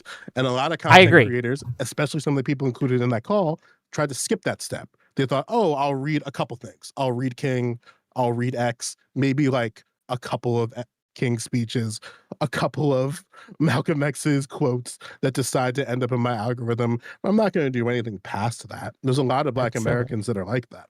No, look, And there's a lot then of they run into Americans, period, situations. that are like that. Yeah, but and it's that's fair. especially rampant in communities that don't have the luxury of being structurally illiterate. Like, I don't think Black Americans have the luxury of being structurally illiterate and arguing with people on the internet. There's Okay. way too much at stake. I know that Kalinda had a couple questions. After she asked her questions to Joe, we're going to bring in everyone who's backstage. So if you're backstage and you want to get in on the show, or if you're in the chat, if you're on YouTube or you're on Twitch and you want to get in and you have questions for anyone on this panel, including me, about white oppression, quote unquote, and DEI, get backstage in the Discord, and I'll be bringing you in soon. But I want to give By the Kalinda the mic way- first to ask her questions that she said she had. So go ahead. PD or Punish Dog's arse in the Discord is that's Shave Dog's ass. That's the guy who donated Yeah. $50. Yeah. just as an He's back FYI. there. I You understand. were gonna bring him in. Mm. Yeah, I know him. So anyway, I mean, I don't know. We probably come at this from a different perspective, Joe. Like, maybe you actually understand some of this stuff more than I do, although there are certain aspects of it that I disagree with. Like, Sure. It did not surprise me in the article when it was talking about academia, because academia seems to be crazy far left. And like, I don't like the oppressor versus oppressed worldview that seems to be pushed by academia. And like, Sure. that seems to come out a lot in my Israel-Palestine debates. I don't really like the way people look at that conflict because I feel like it simplifies it. And I also feel like that whole worldview tends to simplify a lot of things. Like, Mhm. everything is the fault of the billionaires, and that's the reason why, like, we're all the world's problems or shit like that. Like, that's not necessarily what that's saying, but I feel like that is a big issue. And I think that there's a whole bunch of stuff in there. Or for example, you might have remembered the Uber diversity, equity, inclusion lady who got like put on leave because that she decided to have like a program talking about how, like, how shitty it might be for white women to be called Karen, and a bunch of other people there got Sure. real mad about that because you can't talk about white women's problems. Like, white women end up getting iced out. Or the term BIPOC, where it's like Black Indigenous person of color, and it's like the Black and Indigenous people are like elevated above the other people of color because they were more oppressed and they had to deal with more shit, and everybody else is just a person of color. Like, I feel like this is like, none of this shit is good either. And like, I think that if we are going to solve these problems, then we should probably come at it from a different perspective instead of this weird oppression Olympics shit. And yeah, but nobody wants to do that. And so instead, this is the stuff that wound up winning out because it's much harder to do the other thing, like I was saying. Yeah, like, the question is, like, what are we trying to solve, right? If you have, and I tried asking this question in different aspects on the panel, is the problem the fact that structural, like, because again, like, let's just kind of lay down the fact here. Structurally speaking, white men were prioritized in society in such a way where the idea of entering into these rooms was just kind of second nature. Second nature insofar as long as you got the degree, went into the entry level job, did that grind for a bit, you would get rewarded with some type of opportunity down the road. And then what the article, I think, identified was, at the same time, all these people are taking this gamble, because that's what it is. It's a gamble, and you're relying on the market to maintain an arbitrary idea of a position. The market adjusted and said, actually, we care about minorities right now. Sorry, sucks to suck. Should have had a structural analysis while you were sitting on that journalism job. And then they're just kind of stuck, where it's like, well, what do I do when the market shifts in a way that makes it so that I can't move in this profession? And all the while, like, yeah, the journalists are going to suffer, the entry level professors are going to suffer, the non-tenure track folks, because they don't have institutional protections. Like, these boards get handpicked, so they're like, everybody above them is protected from the DEI stuff because nobody wants to diversify from power. They just want to diversify from the labor of the power, the labor that, like, the power tells to do things. And I don't know how you solve for that. Well, I have some ideas. I think you'd have to definitely diversify from power, but that means a lot of white folks are going to lose their jobs, or at least try to shift their job in another way. So they're going to probably have to do it in some type of democratic fashion. Otherwise, they're going to run into trouble, you know? Well, I mean, I think the problem, I would argue the problem that we are trying to solve is that you don't want to live in a society where we'll just say I guess where one particular group of people is more likely to go to prison than other groups of people, is more likely to have parent families, is more likely to be in poverty, and More makes likely to way be less the money than president. other groups. More likely to be the president of the United States. Well, yeah, but that just happened one time though, right?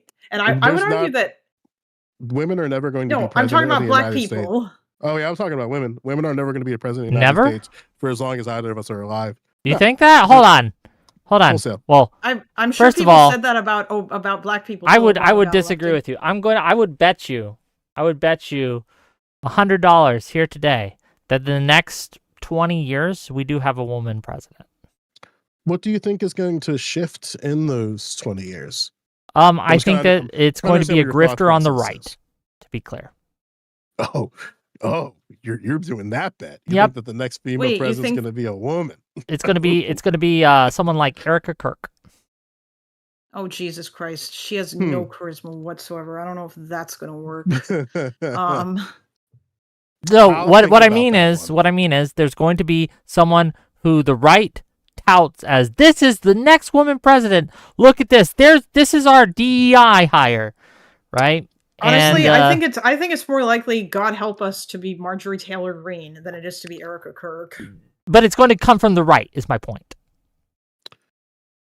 That is very possible, but I don't even think who the knows? next, I don't think, like I said, I don't think we're going to have a woman for as long as we're alive. Like both of us are Okay. alive.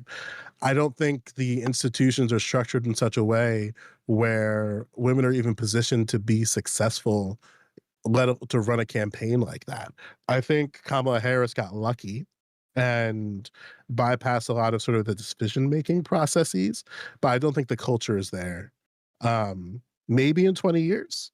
That's what I'm saying. But In the next 20 years, it's not going to be maybe, next. I don't but think I have it'll to be see a next lot of things. 28. Yeah. I don't think it'll be that. Like, I mean, I did say, like, I'm not essentially soft today. I'm just kind of thinking a bit more broadly here, where right now it's very unlikely. What? Let alone another black president, I think it's highly unlikely.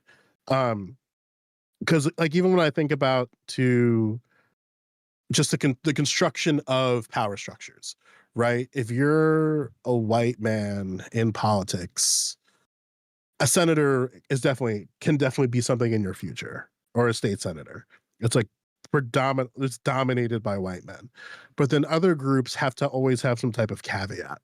They have to be in a district where they are represented in some type of substantive fashion. Like this is generally true for most black politicians, where they're kind of drugged through and forced up through sort of black elites and stuff like that. And I think it's challenging. And then what happens is, like, the only times you get people of substance, not even of substance, of a candidate, is people that they're essentially hand tapped. Like tapping Jasmine Crockett to be a senator is absolutely insane.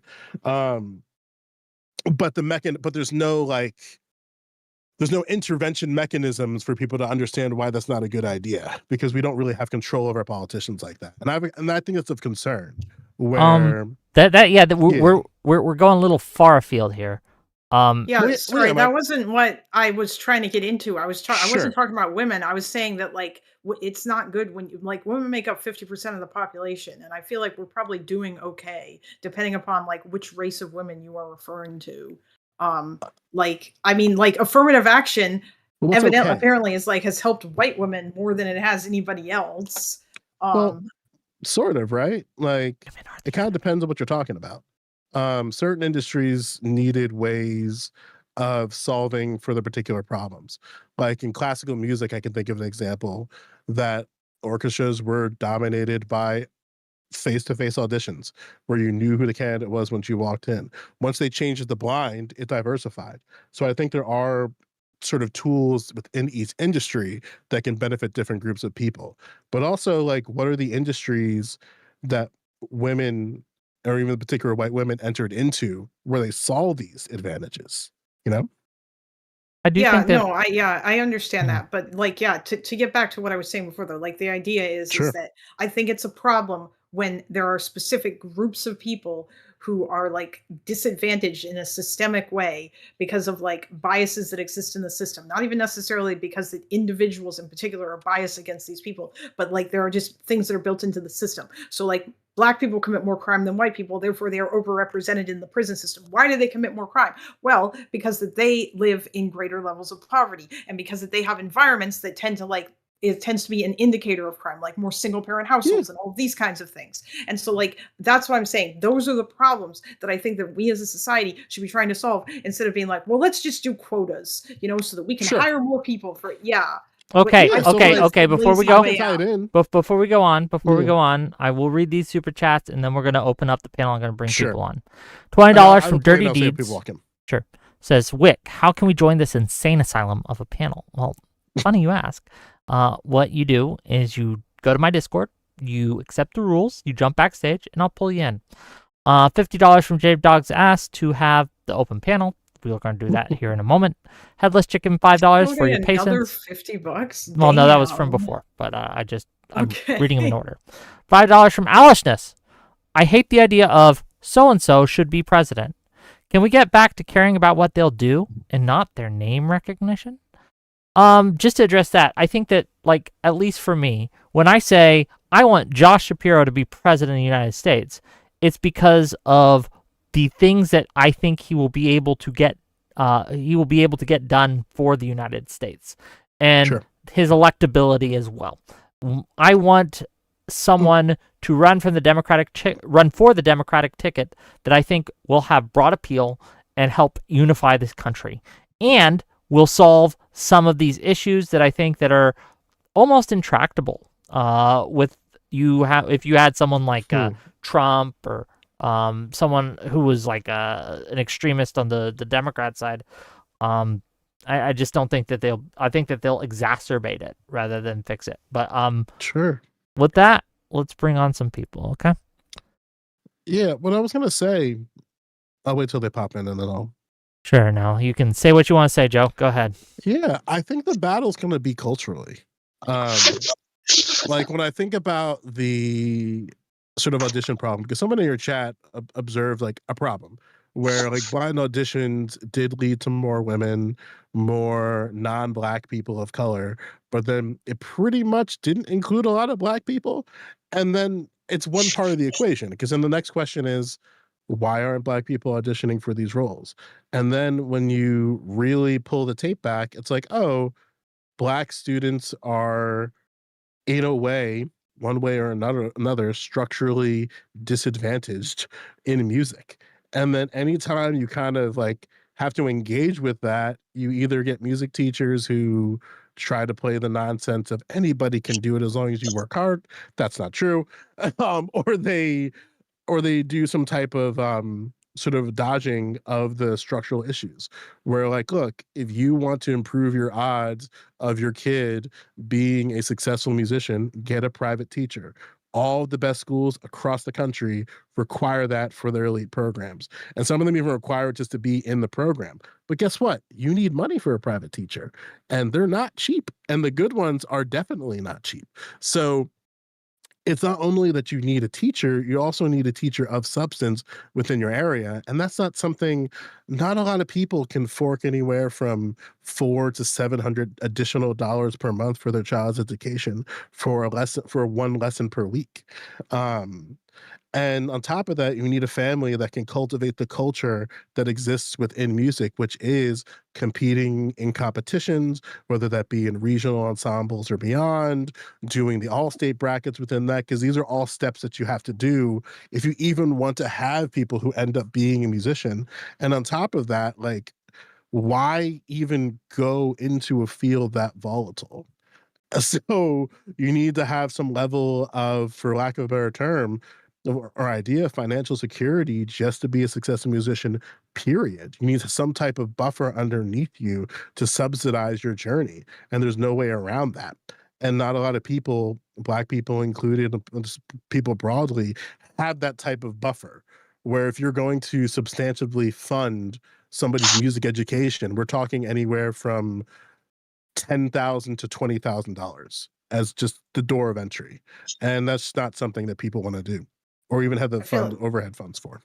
That sounds like something that is like that a lot of people are barred from, like not Yeah, like maybe yeah. disproportionately Black people because that they tend to not have as much money, even as like white people, but even like probably the average white person would be financially barred from that, Yeah, like the and average white kid's sometimes family, like yeah, that's and like from the educational level that you brought up, this is what I was trying to explain when I was talking about how like structural barriers just kind of reinforce themselves. Like imagine you want to go to music school and it's out of state.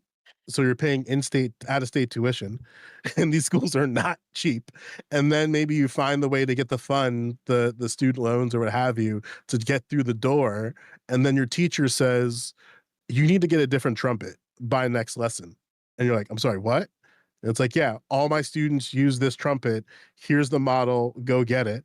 And then you look online and it's $5,000-$6,000. It's like, okay, do I play on this trumpet that my teacher who's responsible for my grading and journey through this program says is subpar, or do I just switch majors and take the L? Like, because the university doesn't care once you academically get in. You can switch majors and do whatever you want. yeah. I mean, I guess like in that case, I guess the question there is I don't know. That's like some other sort of thing because music is kind of a very specific thing, and like you said, it's quite volatile. Like the barrier to entry for Are the we just gonna like the talk barrier about like music? oh hey SDA, do you know about music? A little bit, but it's not really on topic. Yeah. Well, no, Yeah, I was just like, I was using that to make a point of structural barriers that can exist, and there's no real way to DEI that problem. Like it's, hey, Yeah, there's and yeah, go for it. I don't take super issue with much of what you said, other than you started with like what your third grade music teacher who's going to teach you how to play a recorder or play the xylophone says. If anybody can do Yeah. music, yes, anybody can do music. Not a lot of people Right. can do music professionally. That's all Or I would even say there. yeah. And then like because I have this conversation, I say this because I teach, so it's like I have this conversation with a lot of my students where it's like they say, hey, I have a student right now who wants to play tenor, and I told him, you're not practicing enough, and he just kind of looked at me like, what? Okay. And it's like, you're not. But anyway, Yeah. Now that we have more people on the show, let me just ask a question. Of the people who are on this show, how many of you are white men? I know I am. Who else? I am. So 1, 2, Eh. 3, It's the box I check on the 4. census. But Okay, I don't 4 of us. really identify Among with it, us yeah. 4, how many of us Among us. are do you think that Bogus. white people in America are oppressed? Not at all. That's so fucking silly. Yeah, it depends I on would what you not. mean. I wouldn't use the word oppressed. I think that's kind of a silly way Yeah. to Why? like that.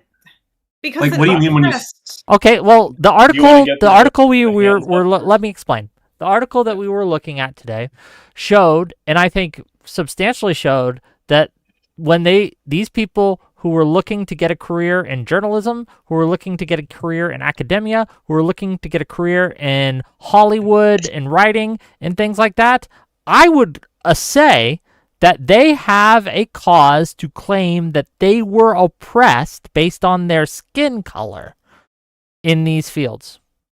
Do you disagree? Can you link the Yeah, link where's the the article? article? Yeah, I guess I could, but the article was The Lost Generation. It's in the compact, and I'll just summarize it for you, and you could just take my word for it.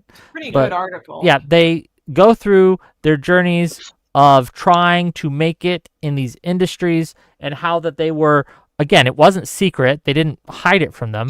They were told that there's too many white people in these fields and that they could not be considered because they were white. The question is, do we believe him? Do I we was gonna believe say, them? Do you disbelieve them? Do you I believe the people disbelieve that say I've been oppressed? That's why I didn't make it into X field. It's like, no, you're probably just mediocre. and we have too There's many more to it mediocre than Yeah. that. people. It's not, that wasn't the only data that was used. They also, the author of the article also went through and looked at the number of white people that were hired into specific positions and compared it with the number that were hired a long time ago. And they also spoke to people as well about like the rise in like DEI. And for example, when they were talking about academia in particular, it wasn't just about like what your race was. It was also about what you wanted to study, what you were going to be researching, and if it was something that was like considered quote unquote in. So like there was one guy who wanted to study like I think like Roman military history or something, and that wasn't really something that was particularly in, because it was like European and white and stuff. And like this is what other professors said at the university and whatnot. That so like no, it's not, it's okay to acknowledge that like white people feel like they've been left behind nowadays, because that is a problem, and that's part of the reason why a lot of them have turned to people like Fuentes and Trump and like all of these far right figures, and why like there's like this gap in ideologies from like like white men. I think they voted for Trump like overwhelmingly, like young white men in particular. It's because that we on the left haven't really like we've been kind of dicks to them, depending upon which part of the left that you talk about. Like we haven't really had anything to say about them in particular, but like we've been so busy trying to help other people. Oh no. I would say it. Go ahead. I would say it depends upon perception and actual consequence of these policies. I think the perception of these policies is far more prevalent than the actual consequences of these policies. I think the consequences of these policies are actually through a very, very slim amount of upper level elite positions that would be considered luxury positions for 90% of Americans in terms of jobs. So I don't actually think it's that big of an idea. And also, too, you said, do you think white men are, well, I suppose the race and sex, right? Oppressed. When you ask the question, are white men oppressed? I would have to answer sure, mostly because I think the individual is the most oppressed unit in society. But if you got a white men based off of race, I would say for the most part, no. Like, sure, yeah, you could. Well, sure. Well, let me ask you. Say, yeah, but then just let me ask you, like, and everything. let me ask you. Just let me follow up a question to the gentleman who was just speaking. If you were to say that white men aren't oppressed as a class or as an identity group in America, I would agree with you if you said overall, but if you specify it down to certain industries, I think that you are just incorrect. Let me give you one example. Yes. The writing industry. As a white man, getting your book published by any sort of major publishing group is very difficult today. Based on what? Where are you getting them? So most publications There's like only 4 big publications. Yeah, most publishing houses, publishing groups, right, major publishers are giving they're accepting women's applications, and they're not for men. They're just very few men. It's very, very hard to get published as a white man, right? Well, that's hold up. That to put a wrench in your argument. That is the statistic you brought up isn't a white man. It's man in particular. That is a outside of the cultural group. The particular limitations you put on the question. But no, I understand. Yep, and you're correct. There's like 4 major publishing houses, and they control like 90% of the publications. There are independent ones. They're they're incredibly tiny. I don't want to be toxic, but are men reading books? Like, yes. Just to address Joe real quick. Just to address Joe real quick, this becomes a chicken and the egg problem. If men aren't writing books, this is racist. Stop. Well, if men aren't writing books, other men who want to read books against poultry might not actually enjoy the type of books that women write, and vice versa. Well, the thing that the industry is marketed far more towards women at the current moment than men. Yeah, that's right. Because women read more. Again, women read more because they're marketed to more. How long has this been the case? Because I remember very 20 years. It's been a while. Hold up. One like podcasters makes books. Men read those things, or people that would be equivalent to podcasters, and it's usually like, and men listen to more podcasts. Like, is it because men listen more? Like, that's absolutely idiotic argument to make. No, so like the problem is because I was reading about this a little bit during the peak DEI stuff, right? Is the system kind of I don't know how it did this. It was some nasty work. But basically, a bunch of Black people did an analysis of, I think it was Barnes and Noble, of the seller, like the books that are in the shelves, talking about race, talking about class and analysis, and like sort of like racialized conversations. And they're like, hey, they're all like kind of white women. And then people are like, well, that's bullshit. And then they're like, well, here's the data. And they're like, huh? And basically what ended up happening was like there was like weird shit. It might be different now. Because I'm functioning on like 2021 info, where it's like it started out where you saw more people of color in these sort of bookshelf, like these bookshelves in the Barnes and Nobles. I use Barnes and Noble because that's kind of like the last mainstream bookstore that exists in most communities. Shout out to the people who don't have one.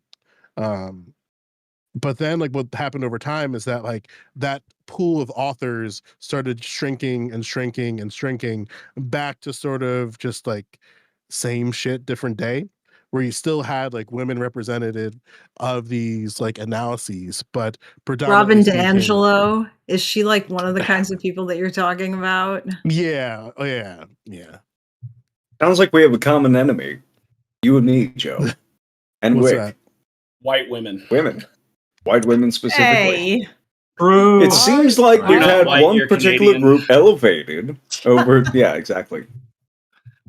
Yeah, two things can coming I against your answer opinion. hold That on. sucks. Answer for your crimes, Wait. Kalinda. Answer for your crimes. I just Go want to ahead. say, like, well, no, first of all, again, fuck all of you. And second of all, if you try to invade us, you'll find out when we call it the Geneva checklist, as I like to keep saying.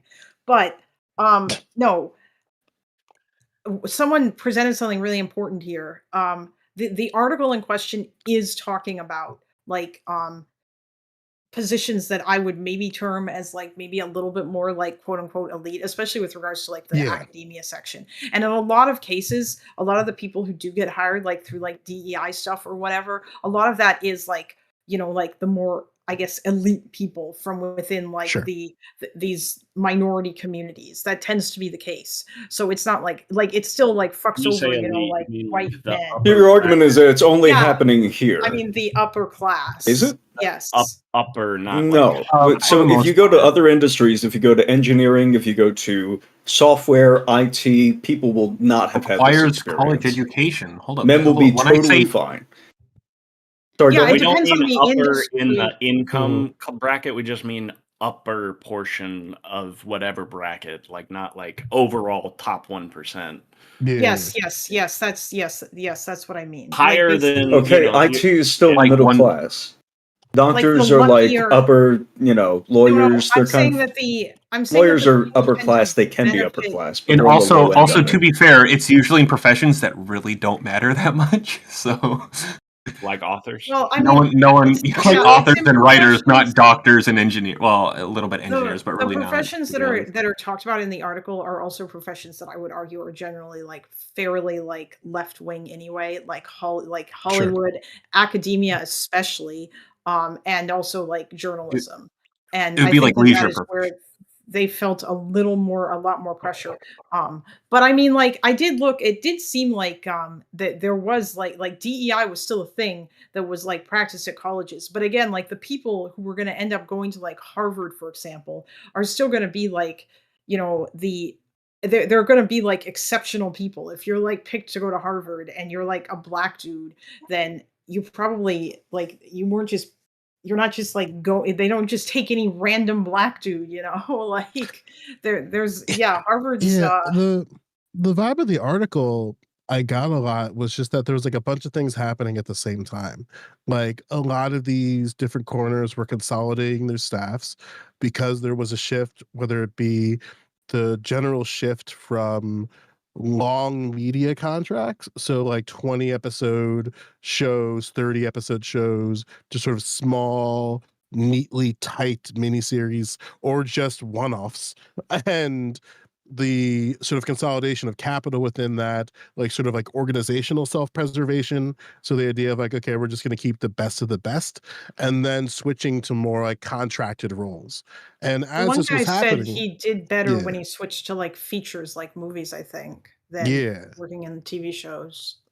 And then what happens is like that makes a lot of sense. Like when you think about like back in 2014, I know it feels like a forever ago, but there was definitely like I have this anecdotally, but I do remember a big shift away from these long, like basically television shows taking risks on long runs of shows. I don't know if you remember Heroes, but that lasted like what season one I think was like 40 episodes, maybe not that long, but it was like a whole 22 year episodes of used Not one far to be away. the Like length. Stargate Hero- SG-1 was Point of 38 it. episodes a 20 year, and I think it went for 22 10 to seasons. 24 Can 22 I to answer 24 the episodes question? used Yeah, used to be SDA, the, you gave me $50, go ahead, so I'm SDA. going to privilege you in this discussion. Bless you, Wick. Drink more cranberry juice. Go ahead. Privileged white dude. So I got one short part, and then I'll address it directly. Like, first of all, I know I've kind of had this conversation in parallel with Joe, but whiteness in general, and I think we might agree mostly in overlap, I guess, but like whiteness in general to me, especially in the way we described it, or Wick described it earlier, I think, humans operate on categories or whatever. So like you say I'm a Republican or I'm a Democrat to convey a broad general idea of your values, and perhaps most of your policies, but as you go down, you're going to deviate more and more away from the party. I think for most people, that's how they treat their race. When they get their census, as I said earlier, they check white because or non-Hispanic white or Hispanic white not because they strongly identify. I'm sorry, $50 donator. An $100 donator is talking. Oh, fuck. Dirty Deeds That's says goddamn PDA is right. broke. Okay, Dirty Deeds, if you're on the panel, go ahead. This is class warfare. Yeah, that's me. I'm right Look here. at $2. Go ahead. No, I'm fucking around, dude. No, keep going. I'm just fucking with you. Keep going. Okay, go ahead. I'm contemplating. Do it. Anyway. Do it. I Fight know you fight want me to. through my super chats. Fight by listen to who me. can give Do Wick you- the most money. Do it. Do you have a Howard. bottle of cranberry juice? I don't, but I can find something to drink. No, I'll do it another time. Anyway, Okay. I do. so It's like mixed to with me, vodka. that's most most in my mind. That's and think I my got mind eggnog. and my mind of others. That's how most people treat their race. They're not like I'm white. I strongly identify with that, and they mainly just like say they answer it in reference boxes or censuses or things like that. Sure.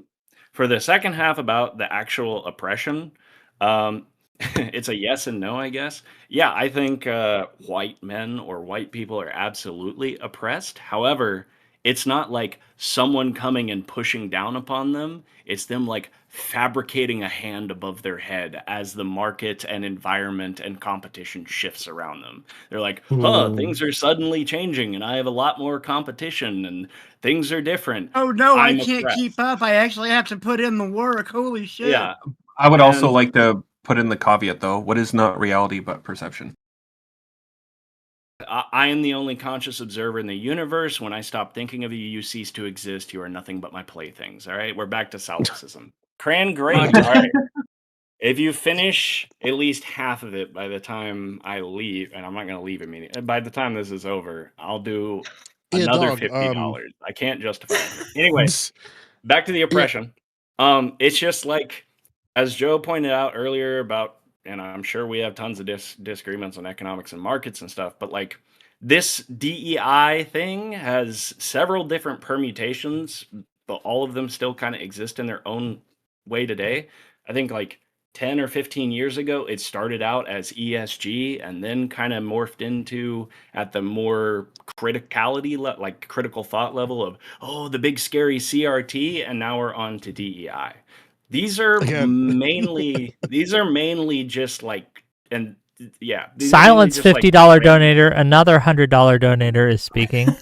Zonia Look, TV open panels work. I'm says this, all right? Wick is so Jesus. broke that we can hijack the panel with super chat gave and you oppress $5, the goddammit. panelists.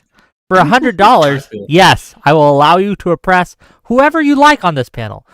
Have you been wanting to oppress a black person? For $100, Jesus. I'll let you interrupt Joe Lewis. Sound good?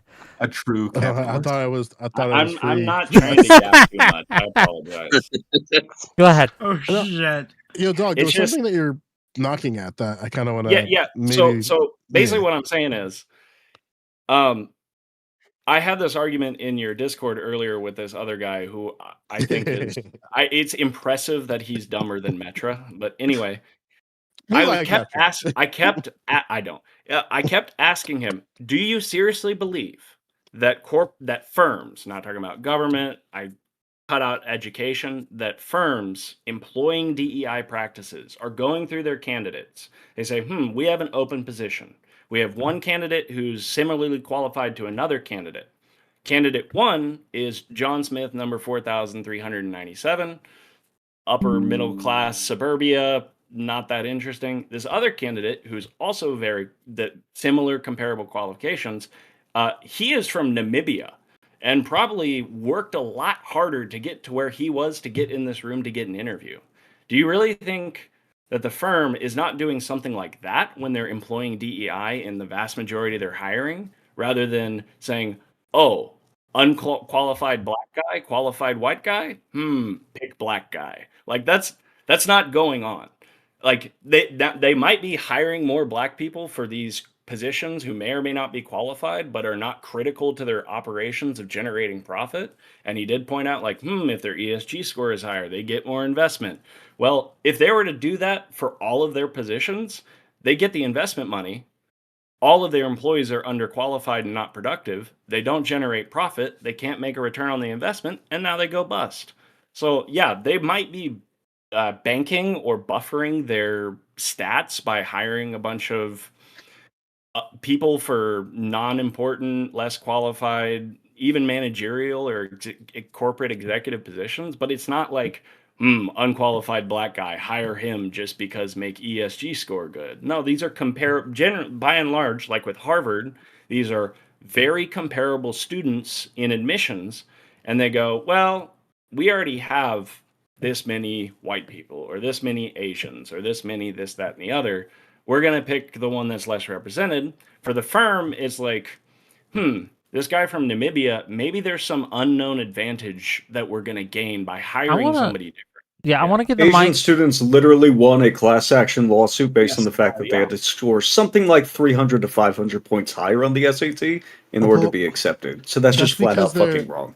Flat out fucking wrong. The Asian code. And even, hold on, let me just say, because Lactoid brought this up earlier, and I know you're not going to admit it, because classic characteristic of the third world is that you can never admit to wrongdoing, because you have to save face. And I understand that.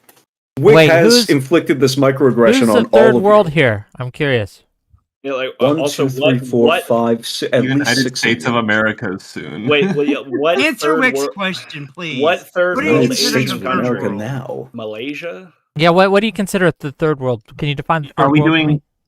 Are we doing the These classic Asians are sense of Chinese, not Korean, USSR? Taiwanese, Japanese. Can we get at least one other person speaking at the same time so I can answer? I need to answer 3 of you at the same time. I was thinking like Detroit. You guys are using way too many syllables when Is you ask Detroit these questions. third I'm sorry. world? I'm just some dumb hick from South Jersey. I'm just Oh, dumb Thank you, hick Mike. from the Ozarks, and I understand exactly what's going on. So knock that Hey, shit man. off. What do you mean by the Hey, third man. world? Because third world, historically, third world was to reference those outside that outside the USSR and United States power politics scape. Sure, but I then wanna- usually now it's like some vague concept of those people What are poor. the So hell? Well, I no, hold on, just dirty. Poor Please, just cannibals. please. I want to Go know ahead. what Ash thinks the third world is. What does he mean when he says third world? He's talking about importing the third world to Okay, the well, United I'm States. asking him. I I'm literally asking never him fucking said what that. he means Another by the third insecure world. white boy. Let him answer. He's not worth listening I to. literally just said, well, I give you one quality of the third world, which is prioritizing saving face over admitting that you ever did anything wrong. Because I had How a about follow-up to that. Ash, can I But try? that's the one Sounds thing like that I've said Putin to about the me. third world so far. Ash, I feel like I've always Everybody? tried to give you good grace or represent you fairly. Can I try? The modern interpretation that I understand after the Cold War was over is third world typically means undeveloped or underdeveloped. Second world is developing, and then first world is the developed, your highly productive Western nations. Is that Okay. acceptable? Ash? No, I was just literally using it as an insult for people who but prioritize saving face over admitting that they have did a wrong. serious conversation. You just want to sling insults like an insecure little white boy. I don't understand how you're going to be like the idea. Racism is not allowed here unless you Holy give fuck. Wick $100. Anyways, I'm just going to go back to the question that I had following that up. Wick, assuming in the best interest, let's just give everybody perfect grace. We'll assume that it's just a bunch of stupid white people, stupid white men, assuming that they've been locked out of these jobs. And coincidentally, these corporations and academic institutions have been bragging about it, but not actually doing it for the past 24 to 40 years, right? It's only a matter of perception that has been egged on. What would you do, given that, again, coincidentally, Gen Z men who are college educated are now having as poor job prospects as Gen Z men who are not college educated? They're on track to be as poor, if not poorer, than their black counterparts. Now everybody is going to share the black experience. They're making that choice. What? They are making that choice. Okay. They have no Wick, to blame but themselves. what would you offer now that there's parity between these groups coming up and they're going to have the same problems, it seems? What would you offer them? Do these people have enough? Are they going to have enough in common? When for you you say to what form do a I offer them, coalition? like me personally, or what would I suggest that a political like, party? let's say you're president tomorrow, right? Okay, I'm president tomorrow, and I'm going to make a black men on one policy. side. You're asking me to make a policy. You're asking me to make what policy I would make to attract young white men to my side politically. And to form a coalition specifically, not just targeted at them. Because you could promise anybody the moon. Ash, I'm kind of confused here. Do you just want a coalition that includes white people in the mix? Or do you want a coalition around a particular interest that transcends people regardless of their race? I don't know which one you want here. A coalition that includes white people, but is a coalition and includes, that, if it's a coalition that necessarily includes other people. Sure. And so that would be something that transcends. Okay, transcends I'll give you race. a policy that I think I can yes, think of. exactly. Sure. Actually, that's what a fucking coalition means. Just real quick.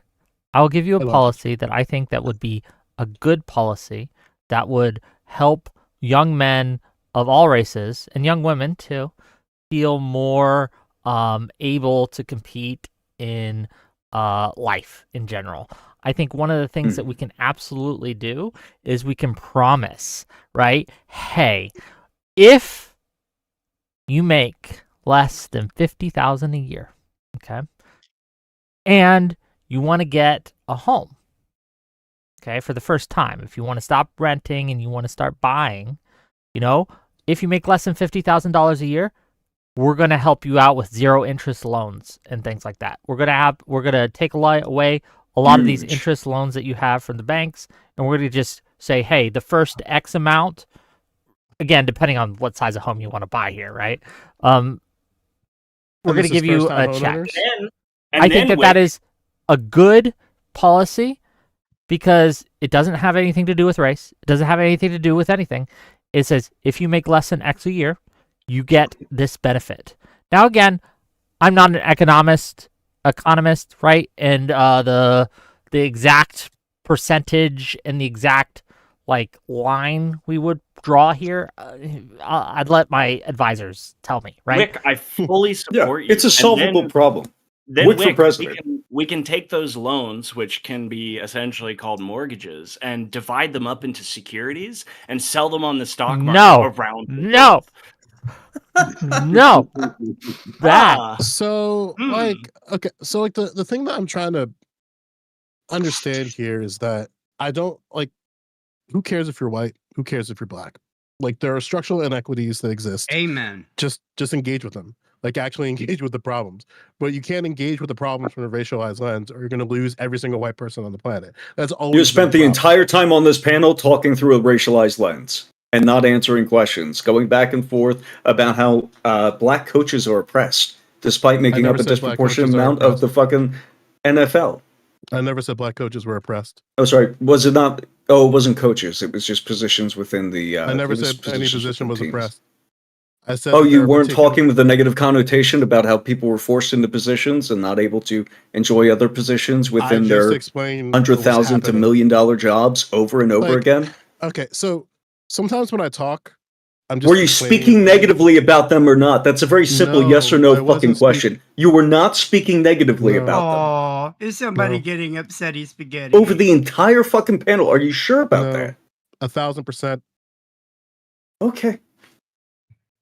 Well, can you give me? That's what I mean by third world. Can you hold on? Can you give me an example of what you think that Nigga, you're Joe from South said Jersey. that was derogatory towards a group?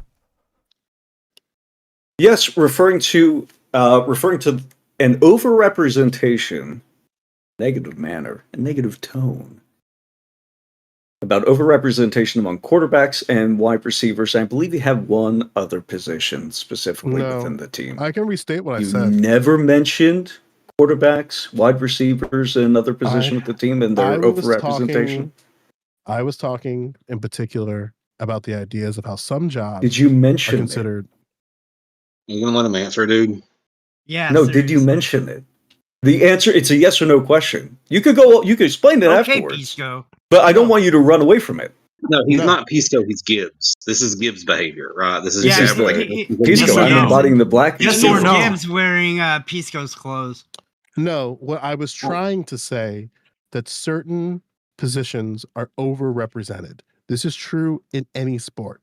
And there's a bunch of reasons why that overrepresentation may exist. But if you're trying to solve a problem, if you think something is a problem, you need to analyze why you think it's a problem. I don't think overrepresentation of certain positions is a problem in any sport. I do, however, take a particular issue, very, very, very small, in the opportunities that exist for people to end up in certain positions, like head coaches.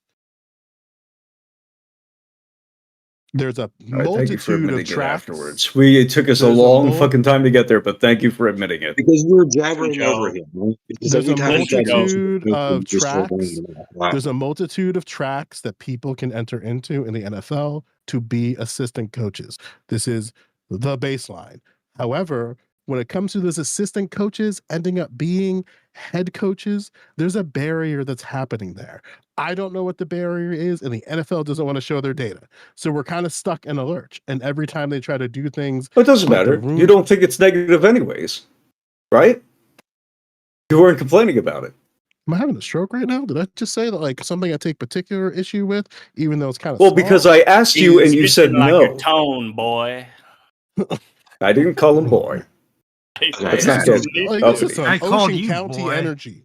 You kind of want to go back to Wick's thing because he was talking about You actual did call him policy. third world, though. I mean, Yeah, that was. I mean, Listen, he I lives in think South boy Jersey, is it's worse. third world country, That's so South Jersey is a third world Well, yeah, country. tiny is absolutely third. I will not disagree with you there. I wanted to Ocean get the County mic because two people haven't really spoken much here. I want to give the mic to Puffin Master, and then I want to hear from Psycho. Okay, Psychor. Me? Psychor. Get it right. Yeah, sorry, my bad. It's okay. Puffin Master, Hi. what are you here for? What do you got? I had a few things. I don't know if I'm gonna have time to go down like every single one. Pick your favorite. My favorite. That's a hard question. I'm gonna go with the most productive. How about that one? All my questions are hard. Okay, but go ahead. Ooh, that's a very, very hard and wet. Okay. It moved. No. Okay. So there was a lot of things that Lactoid was kind of allowed to say without any pushback, and it seems like I might need to check the names because I'm terrible with names. I think your name's Joe. It seems like Joe's the most sort of position, the most posture to like kind of take on those problems that he was bringing up, and I don't know if you just missed them or if there was just too many things brought up and you couldn't hit everything. Like for example, like this is an easy one. He repeatedly said that like the definition of equity is like equality of outcome. But that's not what equity means. I don't think anyone thinks that that's what equity means. That's generally what equity means in this context. It's not like equity in a company, like I own a certain amount of equity. Equity is generally defined as instead of equality of opportunity, which is equality in the most base terms, it's equality in outcome. You know, not perfect. That's not necessarily think correct. You can have equity without that definition. I think what it more means is like equality, taking into account like structures and that kind of stuff, right? It's very like, I say lefty, but you know what I mean. Like it's not, because I wasn't just speaking to like the equity in a company. I was like, it's his definition. I can't find his definition. If I Google it, it comes up on like right wing shit, right? So like maybe like I said, maybe there was just like he was rattling off 1,000 things, but like, Joe, did you pick up on that, or did you just what? How do you feel? Yeah, so my mantra is, if it's good enough to let the panel keep going, I let it slide. So sometimes I let people just say things and they just kind of cook. But yeah, I disagree with DEI. I've understood it as DEI is concerned about a few different things. That's going to vary where you find it. The diversity part is asking, do I have invisible and visible identities in the room for decision-making processes, hiring, and then just the labor force generally. The equity part is, are these workers or students or employees or whatever word you want to do, are they being treated fairly when they are going through the hiring process, when they are actually in the workplace or in the university itself? And then the inclusion part is basically trying to answer the question, does everybody have the proper institutional knowledge, structural knowledge, Access and to other types resources. of some type of like institutional access, so that they know that these opportunities and the job itself or the field itself even exist for you to enter into with regard to your visible and invisible identities. Sorry, that was slow as fuck. You're good. Like so a lot of what he was doing there was, he was kind of, everything that he was kind of getting away with saying was building to the ultimate case. He also did this thing where he, like, I think willfully entangled and confused the idea of like affirmative action with DEI, where he was speaking about quotas, and he was speaking about like the idea that we just need to seek out minorities as a over underrepresented minorities for jobs. Seek out underrepresented minorities and give them opportunities that they have just flat out not earned. Like there was no, Is it incorrect to say that's primarily like a government objective, like jobs in government was more like driven towards that affirmative action rather than the DEI concept? Is that I believe that there was a well, my understanding is that right now it's been ruled. Oh yeah, it has been, but yeah, I think historically, Historically, I think it was affirmative action. That was and also, by the way, prior to the ESG and all that other shit, that was the thing that conservatives very often would be upset about, is affirmative action. I think what they're doing is they're using the link, like they're describing affirmative action and they're labeling it DEI. I think is what's happening, and I think when they do that, it kind of forces the conversation, because y'all are, Kalinda was giving a like we shouldn't. Are quotas not like in some ways part of that though, like with the diversity aspect of it? And by the way, to be clear, I do think that diversity is a good thing. Like, it's good to hire a bunch of different people from different like backgrounds, like what STA said earlier about the idea of hiring the guy from Namibia. Like maybe that guy has like a unique perspective to offer, and he obviously worked his ass off to get where he was. If he came like to the United States from a country like Namibia or whatever. And so, yeah, I think that is really a good thing to have that kind of thing, rather than it just be like that not being considered at all, because having people from different backgrounds can be useful. They might have different experiences, and they might be able to offer interesting and new perspectives that people may have not considered prior to that. It seems like the line that was drawn in the sand by the Supreme Court, or however that resolved, was like, you basically just can't be like, we can't hire you because you're white. I think it seems like that's so there's just real quick, there's a couple angles to this conversation, right? And I understand there's a legal angle, and I think that that's fair. And when we talk about things like how does DEI work on a from a hiring standpoint and company standpoint versus how does affirmative action work from a company standpoint, things like that. I think it's fair to bring up the legal stuff. But I guess for me, and this is just a personal thing, I'm more curious how culture is impacted Thank you. by these things. Does that make sense? Yes, I want to talk about Okay. Hold on. I'd like I- to try as well, Joe. Once you're Well, done. let's give it to Joe Mhm. first. I gotta go go. Oh, Black man Kalinda. speak. Well, if you have last words, go ahead, Kalinda. I know you got to go. Thanks for being here, by the way. Appreciate it. Yeah, you're welcome. I'll probably come back and listen to the rest of this later. But yeah, I should go because it's getting late and I had something else that I wanted to do. But yeah, I don't know. No, I think I've already said most of what I needed to say. If people were interested in, like, I guess a lib perspective, then you can find me at Kalinda, Kalinda, on YouTube. If you just search me, you'll find me. It's at Kalinda Live. And I'm on Twitter at the Lib Girl, except girl is spelled with a U instead of an I. Anyway, yeah, it was nice. Thanks for having me on. Have a good night, everybody. Have Merry fun Christmas. screaming at each other or whatever. Yes, happy Christmas. Bye. Merry ho ho ho. Merry Christmas. Yes. There you go. Okay, Joe. Linda does have a great channel, and you should check it out. Joe, you have something you wanted to say, and you're silent now. We can't hear a word you're saying. Yeah, no. Culture, Joe. Oh. Culture. I'm so excited. I am not convinced that white Americans are cultural innovators or leaders in any of the industries that they touch. I think what happens is Well, let him finish. No, let him cook. I want to hear what he think- says, and then we can yell at him. But go ahead, cook. I think what happens is that they do exist. Like, white people clearly exist in America.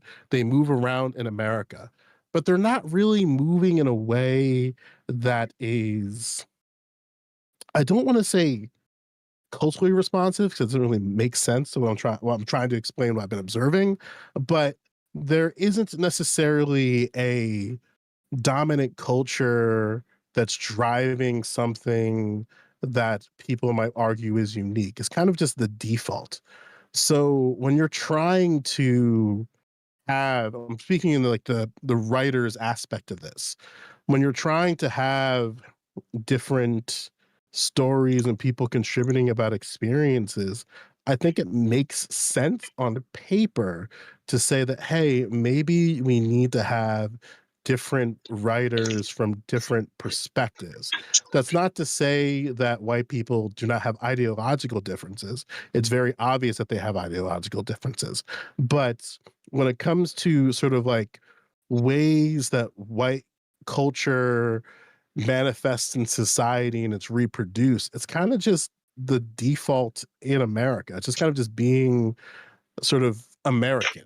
Like, So, I don't think just white to- people are thinking about themselves as white people and then being cultural drivers and cultural innovators because they are white. So And they're doing these yeah, actions because they are white. just so I'm clear on what you said, and you can correct me if I'm misinterpreting, but what you're saying is that white people in America specifically do not culturally innovate.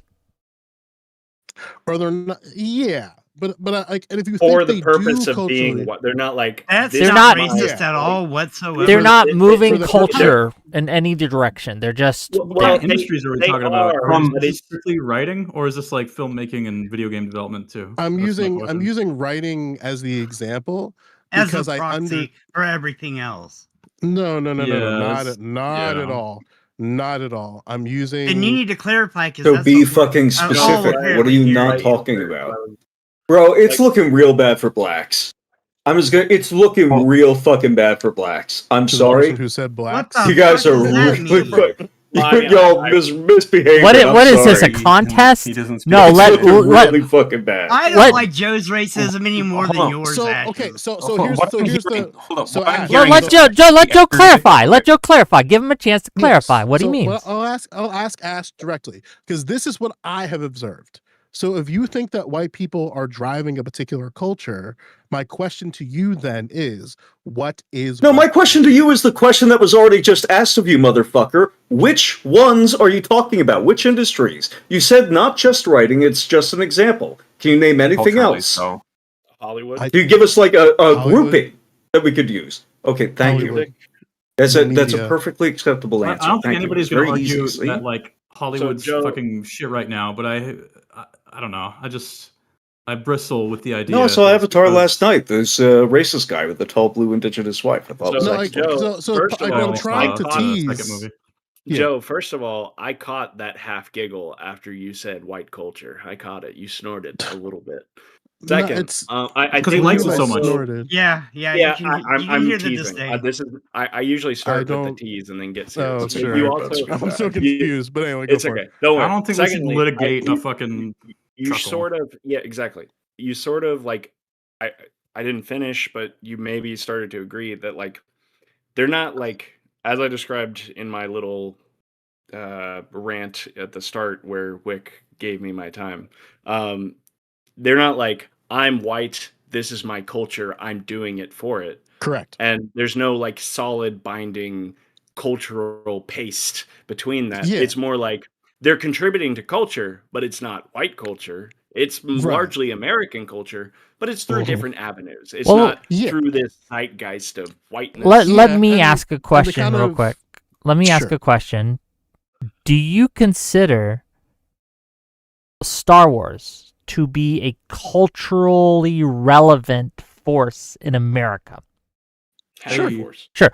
That was written and produced by white people. But does that make it white culture? No, but it did innovate on No, our my point. culture. Welcome to my I don't- point. Like, Oh, hold on. That's not what That's you said. incorrect. though. Yes, it actually Yeah. does. So Yes, it is. So It is hold on, white I think the culture. issue. Okay, no, I Is think it? the Yeah, issue give is it to the. Dirty. It Give it is. to Well, Dirty. I'm Dirty just paid me correct about $100 this. earlier, so Dirty gets to talk right now. Go ahead. Oh, that's fair. I think it's an issue of failure of analysis because you're looking on aggregate of culture, which in America, the aggregate American is white, and then you're looking on Sure. aggregate of culture, and that's going to also be white. Like it's going to lead you down to the assumption if you separate American culture from white culture on aggregate, it's going to lead you to the assumption that white people don't contribute, which is just statistically wrong within many spheres that are also like dominated by black voices or black culture. There's many different contributions that you can point towards white people. Like if you dig deep into Well, it, yeah, but to also act this like, is getting to the point of Okay, this is gonna be the bigotry. widest This thing is you've ever really heard, long. gang. Okay, and I'm gonna get roasted for this, but I can top you. you know, it's just keep it in. Let me finish before you go off. He's gonna rap. Do we not think that Eminem innovated on rap culture? I would I fucking think he call did. it. I was mean, gonna sure. call On- Swedish- But- so but Steve, I- look, I look, just- Swedish wait, man. Wick, Like look punish, what you. Dog and I are probably on the same page here. Is that you can't? If I were to ask you, how is Eminem particularly a culture that points to white Yes. and being white? What is that? Exactly. Wick, look at the prefractory lens you just shifted. You went from white culture to rap culture. Now, if you go back to Star Wars, you were like, What the is Star Wars, fuck? hold on. Is Star Wars not a part of white culture? Well, what percentage of Star Hold Wars on. fans are white? Hold on, just real quick. Maybe I misheard Joe. That's Maybe not I the misheard analysis Joe. of what Hold on, fucking stop, white culture is. That's stop, fucking retarded. Stop, please. Maybe I misheard Joe. Maybe Joe can clarify.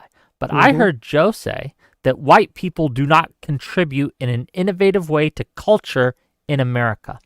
Mhm. And I clarified in saying, and I'll make it very, very clear. I don't think white Americans are contributing to culture because they are white. They Yes. are just You, sir, are just contributing as to racist as the culture. hillbillies are out Like- here. And Do you that's understand that? and so when Now, don't just call real me quick, out, stop, okay? because I gotta That's finish my pretty point here. benign. So we gotta finish my point here. So Mhm. SDA, when you say that, oh, you're changing it to white culture, no, I'm not. Rap I am culture, saying yeah. that culture in general, as a general thing that exists in America, I can point to individual white actors, and I don't mean actors in Hollywood actors, I mean people who are engaging in innovation, iterations, all these things. I could point to white people who have had significant cultural impact on America, Yes. and I think that takes away from Joe's point. I think it counters Joe's point. No, but again, like the question. I need to jump in here first. I need to jump in here as the representative of white culture here. I need to jump in because the percentage white culture. He's correct. He is correct that we don't do it because we are quote white. But the thing about white culture is that in distinguishing ourselves from the third world, it is a narrowing of something, of traits that are, it's an otherization do tool, have a race in common, but do go levels deeper. I love America, but this no, go ahead. You have like an additional point. Go ahead. Whiteness is an otherization racial category. It's only defined about what it isn't. When you try to pin down what it is, you can't define it.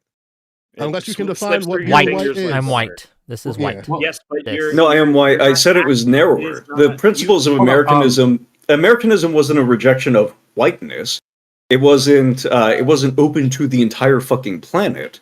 It was a narrowing of Anglo-European ideals. So we had things like English common law flowed down, but we further narrowed them in what we would accept within our own culture. And that is different, again, from the third world, where you might do things purely because of your race, right? I'm going to stab this woman purely because of my race. I'm going to talk about structural inequalities purely because of my race. Those are technically just because of your race.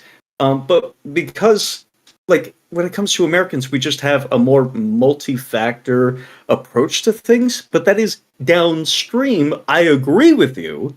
I do think that is downstream of whiteness.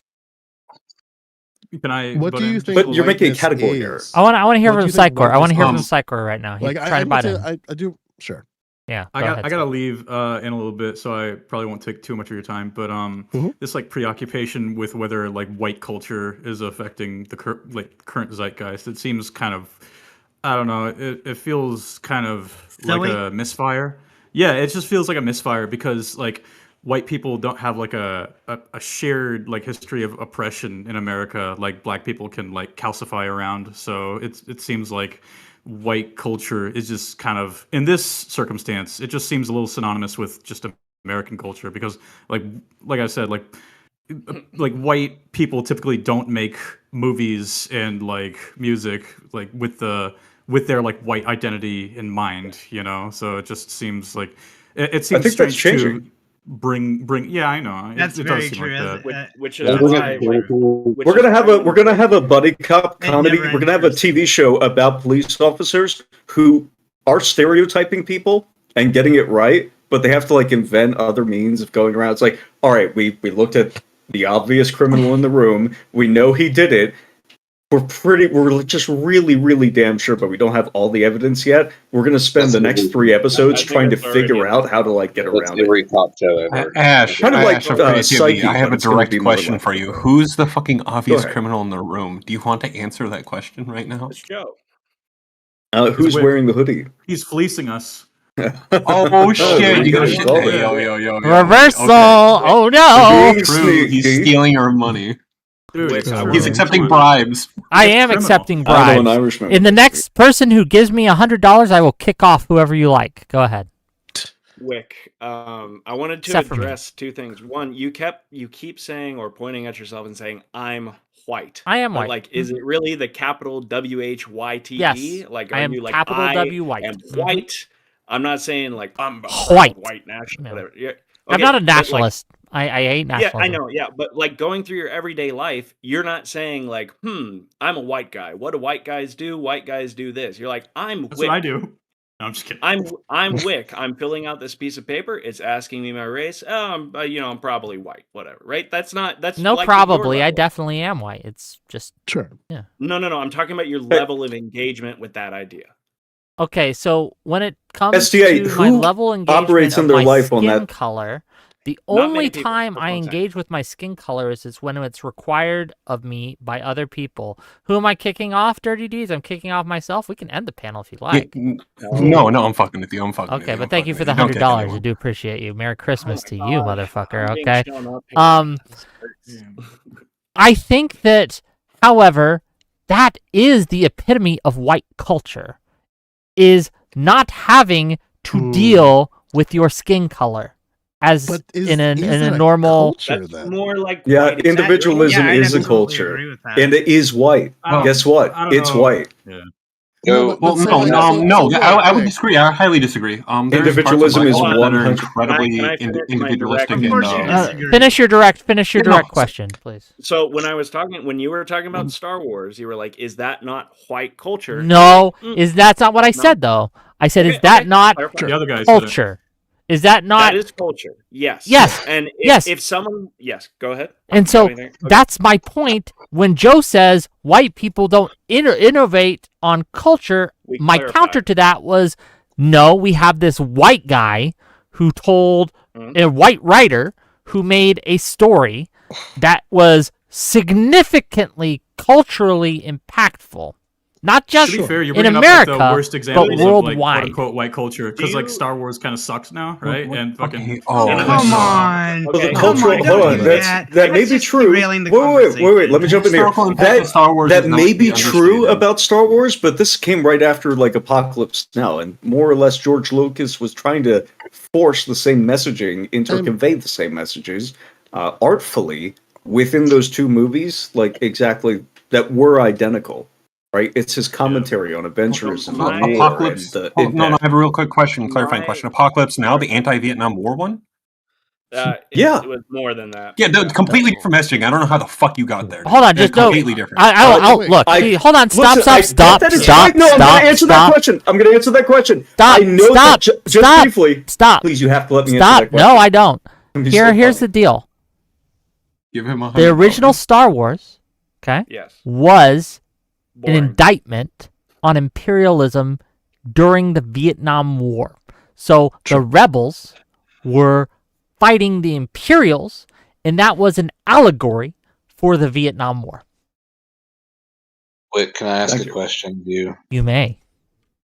What about Joe's clarification did not resolve that issue for you? God, it's been so while since he clarified, and everyone's screaming and yelling. Can you remind me the clarification? Culture in the aspect of their whiteness, right? Just like you don't walk around Being and fill out physically this white. paperwork or talk about it saying, Can I'm I- a white guy, I'm doing white guy things. It's they're advancing culture, but whiteness really isn't a significant part of the like crafting of their cultural vehicle. I wouldn't consider in like any a very meaningful way, background at least, and I'm going to be careful how I say this, because I don't want people to get the wrong idea. I honestly don't think that black people or Asian people or any other people, their blackness, their Asianness, their whatever, significantly contributes to their cultural impact either. You're right. So That's a very white idea. No, he's right. I think what we're He's right. I think No, what we're he's not. speaking. Like, I think what we're every speaking. single- But he is white. Well, let Joe He's tell me very why white. I'm white. Did you love White, that with right? most? But let Joe tell me Did you why I'm right. love that? And so we Did can you maybe load that statement with most. Like you say most. we can maybe marry these principles together. But go ahead, Joe. Sure. I don't know if you said most, but I'll say what I've observed. Not every single person of a identifiable group is contributing to whatever that group's culture is. Some people are just contributing to the sake of contribution. Now, there's a difference when you're declaring your craft as something. Like, for instance, Beyonce mentioned that in one way or another, Renaissance is Cowboy Carter is a love letter to Black cowboys and Black America in the context of cowboys in Texas. That is in my eyes, an example of, okay, this is an artist making something explicitly for Black culture. But if you have Black Coffee making a dance track. Carrie and that- Underwood. I'm just use Black Cut Coffee him. because nobody's like a Black Coffee making a dance track and then just saying like, oh, I did it because I like this artist and I like the song. That's not necessarily contributing to Black culture. Culture might respond to that piece of art existing, but just because a piece of art exists or somebody contributes something doesn't necessarily mean that it's going to be contributing to Black culture or somebody's actively contributing to a culture. I Hey, think Joe. the two major issues with this conversation is we're talking much less about white culture and black culture as if they're equals. We're talking more about a monoculture, a conglomerate of that happens to be white culture, and a subculture, which is black culture. In addition to definitionally, it sounds like we're talking about black culture being not adversarial, but In I suppose opposition adversary is the to. best. In opposition to white culture in of itself, to continue to form its own identity, which is incredibly normal for subcultures to do within a larger monoculture. Gatekeeping is good. Gatekeep is what I'm saying. And I think part of the issue is that that's the lens that we're viewing this from. And I think I feel like there's two different sides of the lens, one within black culture and one within the monoculture looking at these things. And we're having a very hard time breaching that gap in terms of what culture means to each particular part. Yeah, this brings us to a larger, if I may, just real quick. I'll be quick. We have gone to a more overarching cultural discussion than I think that the original topic did, but I think it's important to discuss. My position on cultural issues, especially in America, is that I think by dividing how we do black culture, white culture, punk culture, metal culture, gaming culture. Nerd, I think that sci-fi this culture, like has Star Wars. tended to be negative for us as a people. Agreed. Oh, I hard disagree. Really? Hard. So And we one of the should problems kick I out have, the and let me people explain who my keep point. bringing that in. Let me explain my No, point. I'll use gaming culture as an example. Okay? The fuck? Gaming culture is a good example because too many people will say, well, you're not actually a real gamer unless you do X, Y, and Z. Or you're not actually a real gamer. Or, oh, look, the mainstream is stealing our culture as gamers because they have video games and things like that. And it creates this friction that I don't think needs to be there, right? I think that we should celebrate when other cultures steal, borrow, take from the cultures around Transform. them, and I want to All take away these. There's nothing original. binders. Says the Hold on, man with the minifigures from the most divisive subculture Shut up. in gaming behind him. Warhammer is the most Shut up. divisive subculture in gaming. The company might You've be never dog shit, talked. but the universe is beautiful. Okay. Look, if you Warhammer. guys like painting, just say Fuck that. CA. Okay, we'll let you into the art Can I community. speak to can I speak to what Wick said real quick? Yeah. So when we talk about like gatekeeping and like how we think like how we define what a gamer is, I think that there is something going on where we there's two definitions of the word gamer that is being discussed. One is being just anyone who plays games, and one is this like constellation of a person. No, I'm talking culture. Okay, so I understand that not everyone who plays games is part of gaming culture. I get that. But you do recognize that there is such a thing as gaming culture. Can we start there? I've always separated gamers. I gotta go. I'm sorry. Okay, Psychor, thank you. Okay, love you. It's a pleasure meeting you. Take care. You're very fun. Yeah. No. Yeah. I've always separated the two between single player gamers and multiplayer gamers. Well, there's Usually when we're talking about subgenres. gamers, we're talking about your hardcore competitive players. May that be versus or speed running. Those are gamers. We're not talking about the casuals who play Animal Crossing every day. Candy Crushers are right out. Let me with just the competitive spirit. Yeah. Yeah, exactly. Well, I mean, like, okay, well, like, that's a good starting point. Like, do we consider like a 50-year-old mom who sits on her couch in front of the TV and plays Candy Crush like part of gaming culture? No. Not Okay, so not if that's No, the that's only why if that's the by only thing that definition. she does. I don't consider that part, or at least not a meaningful part of. She's not participating meaningfully in gaming culture. Okay, what if Now, Yeah, I now- agree. But if she hops on CS, says slurs, and drops a fucking, or Then quad yeah, gun, then that's it's part of gaming culture. You don't even have to go to a different game. It's just about it's more about the behaviors. Yes. Are they Well, she actively gets on trying to Facebook. compete on Candy Crush leaderboards? Are they going on to Candy Crush forums and making guides? Are they speed running Candy Crush? If you can even. Some of these moms Fair. are killers These too. are that- all- that- True. Like they'll be like, "I lost my ranking." It's like, what are you talking about, mom? We're gonna go It shoot says up a a- Walmart. Same thing with like I went Wordle from and shit. one Like to those word I went games. from 1 to 2. One in That's the a whole valid game. argument. Games are just I mean, puzzles. even then, if she's right? really crushing it, if she's getting really good at it, that's not sufficient. And the reason being is because she's not contributing to the same kind of social cultural capital. She's not forming those social that's why I brought that up other porn. people rely on to communicate. That's why he said like single people player who play games, COD versus right? Halo and stuff like that, right? Yeah, that's why he said. That's why he specified. I Well, think, no. That's Headless I'm Chicken going specified single one player step games. He further. didn't I'm mean narrowing it single player slightly games. more. No, I'm He narrowing didn't it mean slightly single player more. games. He meant isolated. To be Now, isolated away I would call it from just real quick. broader, I would consider interconnectedness. her participating the single mom that's 50 or not single. I don't know why I put that in. The 50-year-old mom who's playing Candy Crush. She doesn't have to write the guides even, but if she participates by reading the guides, reading the forums, immersing herself in that, then yeah, she's part of the culture. Then yeah, I would consider that. I think that the threshold for immersion needs to be like a bit higher than just reading a guide, and I also think that there's like a level of isolation that we're speaking to. So like if someone you're minimizing Wick's argument here. Wick is talking about all the different things, not just quote reading a guide. She's going out there, she's having conversations with people about it. I heard him say even if I'm gonna try this again. The people who play Candy Crush generally don't have that same kind of cultural capital and cultural immersion. They don't interact.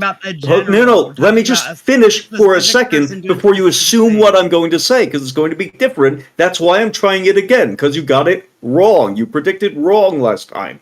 They don't interact with the other people that we refer to as being gamers. So if we're trying to point out a culture, it has to be people that interact with one another, right? You can have a Candy Crush culture, and those people are playing a game, but we're talking discussion. What the with fuck? other people you are who already play Candy Crush. With other people who play Candy Crush. What I'm talking about is the people who play Candy Crush generally aren't doing that with other people who play Halo. We're not talking about the generalists. We're talking about we are because we're talking about culture, you fucking retard! Okay, next panel topic. Are gamers the most oppressed culture?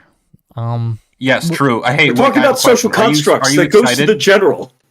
Wait, so are you excited for a Total War Warhammer 40k? Not really, because I don't think that the Total War the style fits 40k. It's great for fantasy. Total War as a style, as a system, works very well with how fantasy plays out on the tabletop, and I think it combines it in a way that is true to the spirit of the game. I am skeptical that the same will be true of 40k because there are fundamental differences in how these games play out that I think that the strengths of the Total War franchise play into with fantasy that they do not play into with 40k. But I could be wrong. I've only seen a demo, or not even a demo, but just the trailer, right? So I don't know. Okay, but I want to give it to Joe. Oh, sorry. Yeah. Go. I want to give it to Joe because Joe had a question or a statement. Go ahead. No, so like something that you said, and I'm gonna see if PDA is a ball knower, but I've been reading a lot of communitarians, and particularly Moof and Carl Schmidt, and something that Chantal Mouffe argues really, really well, and it's kind of like helped me recontextualize things. But she essentially argues that like basically conflict is inevitable. Carl Schmidt goes like off the rails about like America, like the world is constituted between an us versus them, therefore it's always going to be in this constant tension, and then he goes straight down Nazi lane. And the Moof was like, okay, I like the first part, but maybe what we have to do is recognize that, hey, if this us versus them is inevitable, and if these sort of conflicts are inevitable, maybe the question isn't necessarily how we resolve conflict, but how do we reconcile with each other when conflict is completely impassable. Like if you have somebody who is a capital C conservative who thinks you're never going to take my guns away, and then you have a capital L liberal who's like, I'm going to take your guns away, and they can never agree with each other on the position of guns, it's less about getting rid of one of them to drive forward the the position, because that's what Carl Schmitt would argue. But John Donmove is like, we need a very strong democracy that allows for discussion, disagreement, how we can engage with disagreement in a healthy way. And I think that's a bit more true. I think conflict is inevitable, and there are certain agreements that are unreconcilable. And it's like, how do we deal with those irreconciliations while still trying to move forward in a society? And even in the terms of race, like, I don't think we're ever going to move past race in the United States. But how can we work with each other despite these sort of racial differences that we find ourselves in? So I think when you one of the say communitarian, what do you mean? This is something that's a new phrase to me, a new word. Oh, communitarians are concerned about how different groups interact with each other and with their broader community. So they're very much concerned about community. The anti-libertarian. Anti. I mean, definitionally, yes. Not anti-right libertarian, but like they are not going to be right libertarians, but they're not going to like march in with the force of the state and dismantle whatever they're doing. And just real quick, my poll is complete. I asked my YouTube channel, are white people oppressed? And with 58 votes, so not a lot of you voted. What's going on? 69% said no, and 31% said yes. So that's the result of the poll. Thank you. Okay. Oh no, the white people are the minority now. Oh no! Deport everyone who said no. To answer I'll the give you an question, example of like. Sorry, go for it. I didn't mean to cut you off. Okay, I think that one of the things you need to do to like facilitate a relationship between two opposing groups that is like healthy and will continue, like one side doesn't need to annihilate the other for them to coexist. I think there needs to be like red lines that are enforced with either the social consequences of the group or the justice system on like a societal scale. For example, no doing insurrections, no sabotaging the credibility of the vote, things like that. That would be my 2 cents to that. Is there needs to be firm red lines that people understand are outside of the bounds of sort of what's permitted. Yeah, like something I think about is kind of like my sort of checkbox of like, do I agree with this policy? Do I disagree with this policy? Is like basically asking the question, does this policy allow for people to better self-govern themselves and be in community with each other? And then just trying to answer that question, like whatever the policy may be. So for instance, like if we're trying to say, hey, socially, we probably should be nice to people in public.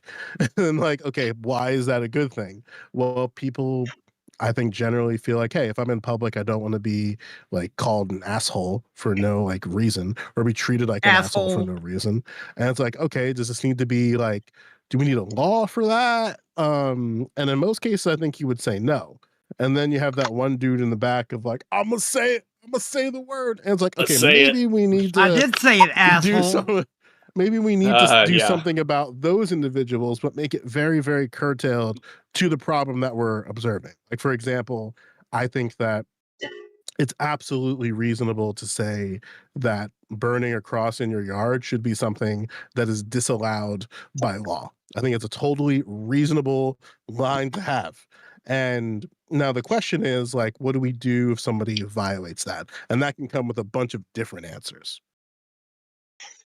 It's looking real bad.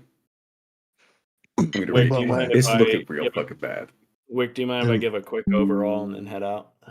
Go ahead, give your quick overall, then head out. Don't leave me here, PDA. I'm sorry. With the Star Wars thing and George Lucas, do we really think Star Wars would have been as impactful? And this is not like, this is a very successful franchise, popular movies when they first came out and everything, but it didn't appeal to everybody. It was kind of mainly focused on by your sci-fi nerd culture. All right. But do we really think it would have been as impactful, successful, wondrous, and memorable if we didn't have Ahmed Best playing Jar Jar Binks, who later became like the most popular character for the younger generations that were exposed to it? or later on in the prequels when Mace Windu gets his purple lightsaber, which he convinced George Lucas to do. All these things come together, and George Lucas, as the supreme white director, could have absolutely vetoed everything, but he didn't. It all came together, and all of it, not just George Lucas's work, maybe most of his decisions it resulted in that influence. It didn't operate through his cultural vehicle didn't operate through the lens of his whiteness. He was like, I read Dune, thought it was cool. I want to make some critiques on this other stuff, but overall, I don't think white people are actually oppressed. They have constructed the oppression in their mind. As a final note, like comparatively, Dave Chappelle did this bit where like he talked about when he screamed out, "Man, I hate being poor," and his dad heard him and he said, young man, you are not poor. Poor is a state of mind very few people ever escape from. You are broke." So that's all I got. Thanks for having me on, Wick. Thank you for being here. I will Take care. Merry Christmas. I will PayPal you your $50 as soon as I unlock my debit card. Okay. But thank you for being here and have a great day. You know I'm good for it, man. All right, take bye. You are my favorite race trader. Well, am I not? But let me. I don't think you're a race trader. I could be. You are my favorite. You're I'm my just favorite Wick, non-race bros. trader. I'm just Wick. Okay.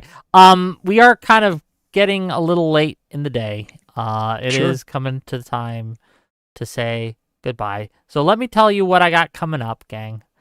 It's gonna be Christmas time, and I'm not gonna be streaming on Christmas, but I will stream on Christmas Eve to do a Merry Wickmas special. What's that? You are so man? dressing up as Santa, right? You gotta dress up as Santa. I bro. will have a Santa hat on. That's true. I'll be drinking eggnog. That's also true. Full Santa regalia here. You send me a Christmas did you Santa finish suit. that I will wear a beverage? You Santa got all suit. that money tonight. You can afford one now. Let me tell you what's actually going to happen here. If you have a favorite Christmas carol that you would like me to sing on Christmas Eve, you can send me that Christmas carol, and I will try my best to sing it. And that's what we're going to do. It's not going to be politics. It's not going to be politics. It's not going to be drama. It's not going to be anything. I'm just going to sing you guys Christmas carols, talk about stuff that I like. And that's what we're going to do. So tune in Christmas Eve for the Merry Wickmas Christmas special, and it should be fun. Positive vibes only. We can fight and have our war another day. But that's what we got coming up. That's really it for the week. And then we got, once that's over, we'll get back to the regular scheduled programs. But, we're going to take a little Christmas off. That said, thank you all for being here. Thanks for coming. We're going to raid out until Lactoid, I think. Merry And I will Christmas, talk all to you ho-hos. guys Christmas Eve. Have a wonderful holidays if I don't get to see you guys between now and then. Wave bye-bye, everyone. Wave bye-bye. Bye. All right. Bye. Okay, bye bye. I love you all. And